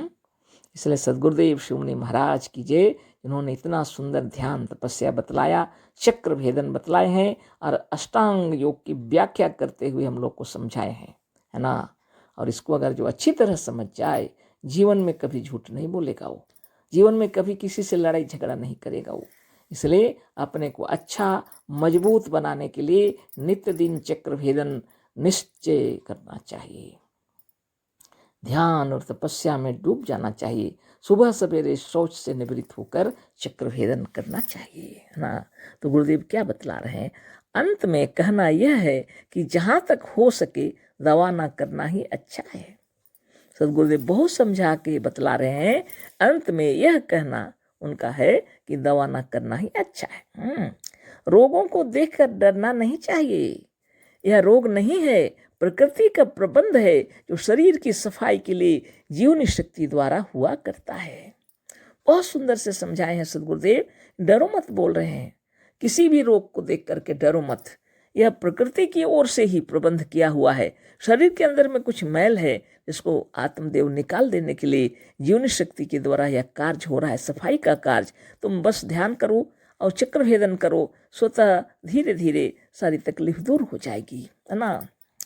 अतः घबराने की आवश्यकता नहीं, कभी नहीं घबराओ, है ना। प्रकृति स्वयं जीवनी शक्ति की सहायता से जिसे आप रोग कहते हैं उसे दूर कर देगी। जीवनी शक्ति के इन कार्यों का जितना ही अध्ययन कीजिए अत्यंत आश्चर्य होगा, है ना। जीवनी शक्ति के इन कार्यों का जितना ही अध्ययन कीजिए उतना ही आप निर्भय हो जाएंगे। रोग और मृत्यु स्वयं भी मृतक और रोगी हैं। ये बहुत मार्के की बात है, घबराना नहीं चाहिए। गुरुदेव बोल रहे हैं प्रकृति स्वयं जीवनी शक्ति की सहायता से जिसे आप रोग कहते हैं उसे दूर कर देगी, लेकिन नियमित योगाभ्यास करना पड़ेगा। आप जब योगाभ्यास करेंगे तब ठीक हो जाएगा। बहुत ही असाध्य बीमारियां जिसको डॉक्टर भी मना कर दिए हैं, जहाँ डॉक्टर की दवाइयाँ काम नहीं करती हैं, वह सब भी योग से, ध्यान से, तपस्या से और योग व्यायाम जिसको चक्रभेदन गुरुदेव कह रहे हैं, समस्त प्रकार के रोग दोष दुख तकलीफ दूर हो जाते हैं। लेकिन इसको खुशी से करना, अपने मन लगा के करना, नियमित अपने आप को साधन करना चाहिए, है ना। जब तक आप ध्यान से नहीं करेंगे उसका प्रभाव नहीं पड़ेगा। इसलिए ध्यान से साधन, ध्यान तपस्या की जाती है। एकांत में अपने रूम में अच्छा से ध्यान लगाकर चक्रभेदन किया जाता है। सब ध्यान तपस्या प्रणव प्राणायाम सब कुछ एकांत में शांति से करना है। और विश्व तो आपके लिए ही है। फिर भ्रमण करिए, आप बाहर दुनिया में घूमिए, आप भोजन पान आनंद पूर्वक अपना जो आपको पसंद आए रुचि अनुसार भोजन कीजिए, शरीर स्वस्थ हो जाएगा, है ना। तो गुरुदेव कह रहे हैं चिंता मत करो और दुखी भी मत हो और घबराओ मत बोल के हम लोग को समझा रहे हैं। निर्भय हो जाओ कहते हैं, है ना। क्योंकि जीवनी शक्ति का कार्य है यह अध्ययन जो है, अपना शरीर स्वस्थ हो रहा है, गुरुदेव कह रहे हैं, है ना। जीवनी शक्ति के इन कार्यों का जितना ही अध्ययन कीजिएगा, जितना मतलब इस पर ध्यान दीजिएगा, आप आश्चर्यचकित हो जाएंगे। ये जीवनी शक्ति क्या क्या नहीं करती है ना। जितना ही अध्ययन कीजिएगा उतना ही निर्भय हो जाएंगे, है ना। रोग और मृत्यु स्वयं भी मृतक और रोगी है। रोग की भावना ही नहीं करनी चाहिए और मृत्यु की भावना, ये दोनों ही आपको, मृत्यु और रोग आपको निष्प्राण कर देते हैं, यानी निष्क्रिय कर देते हैं, यानी आपके अंदर से शक्ति क्षीण हो जाती है। इसलिए इन सब से हटकर शुभ भावना मंत्र करते रहें, निरंतर प्रसन्नता से रहें। कहना आसान है कि प्रसन्नता से रहें, लेकिन आप जब योग करेंगे तो आप इतने प्रसन्न रहेंगे कि दुख तो आपको छू भी नहीं सकता, है ना। मृत्यु और रोग में इतनी शक्ति नहीं है कि वह किसी सजीव प्राणी का सामना कर सके। सजीव प्राणी के अंदर कब मृत्यु प्रवेश कर, जब वो सोच लेता है कि अब हमारी मृत्यु हो जाएगी, तब होगा ही होगा, है ना। समय अनुसार मृत्यु हो जाएगी। इसलिए आप अगर स्वस्थ रहना चाहते हैं तो रोग की चिंता मत कीजिए। रोग दुख बीमारी जितना चिंता करेंगे आ जाएंगे आपके भीतर, क्योंकि करने वाली शक्ति आप हैं। जो भावना करेंगे वही होगा, है ना। तो बहुत ही विचित्र बात है। इसीलिए सदगुरुदेव कह रहे हैं कि इस जीवनी शक्ति के विषय में अगर अच्छा ज्ञान हो जाएगा तो आप निर्भय हो जाएंगे। क्यों ऐसी चीज़ों की चिंता करेंगे जो आपको तकलीफ दे, आप अच्छी चीज़ों को चिंता कीजिए। इसलिए सदगुरुदेव शुभ भावना मंत्र बतलाए हैं गुरुदेव हम लोगों को, है ना। जिसको लोग प्रार्थना कहते हैं, है ना, जिसको लोग प्रार्थना कहते हैं, लेकिन प्रार्थना तो बाहर के ईश्वर मान करके लोग कर रहे हैं, लेकिन गुरुदेव शुभ भावना बोले हैं क्योंकि ईश्वर तो आप स्वयं हैं। सकल सृष्टि के रचयिता आप स्वयं हैं, इस शरीर के मालिक आप स्वयं हैं। तो भावना ही शुभ करना है। अब भावना अगर गलत किए तो सृष्टि होगी गलत। गलती आपकी है भाई, किसी की गलती नहीं है ना। आप अगर अच्छा रहना चाहते हैं तो शुभ विचार से रहिए, शुभ भावना कीजिए। और अगर बीमारी चाहते हैं तो और मेरा उसमें कुछ कहना नहीं है ना। तो गुरुदेव जो सिखाए हैं इसको तथ्य से समझ लेना है ना, इस पर निर्भय हो जाना है। सदगुरुदेव वही बताए हैं। तो सदगुरुदेव की जय। और आज ये कंप्लीट हो गया, पूरा हो गया हम लोग का ये अध्याय। कल दूसरे अध्याय पर चर्चा होगी।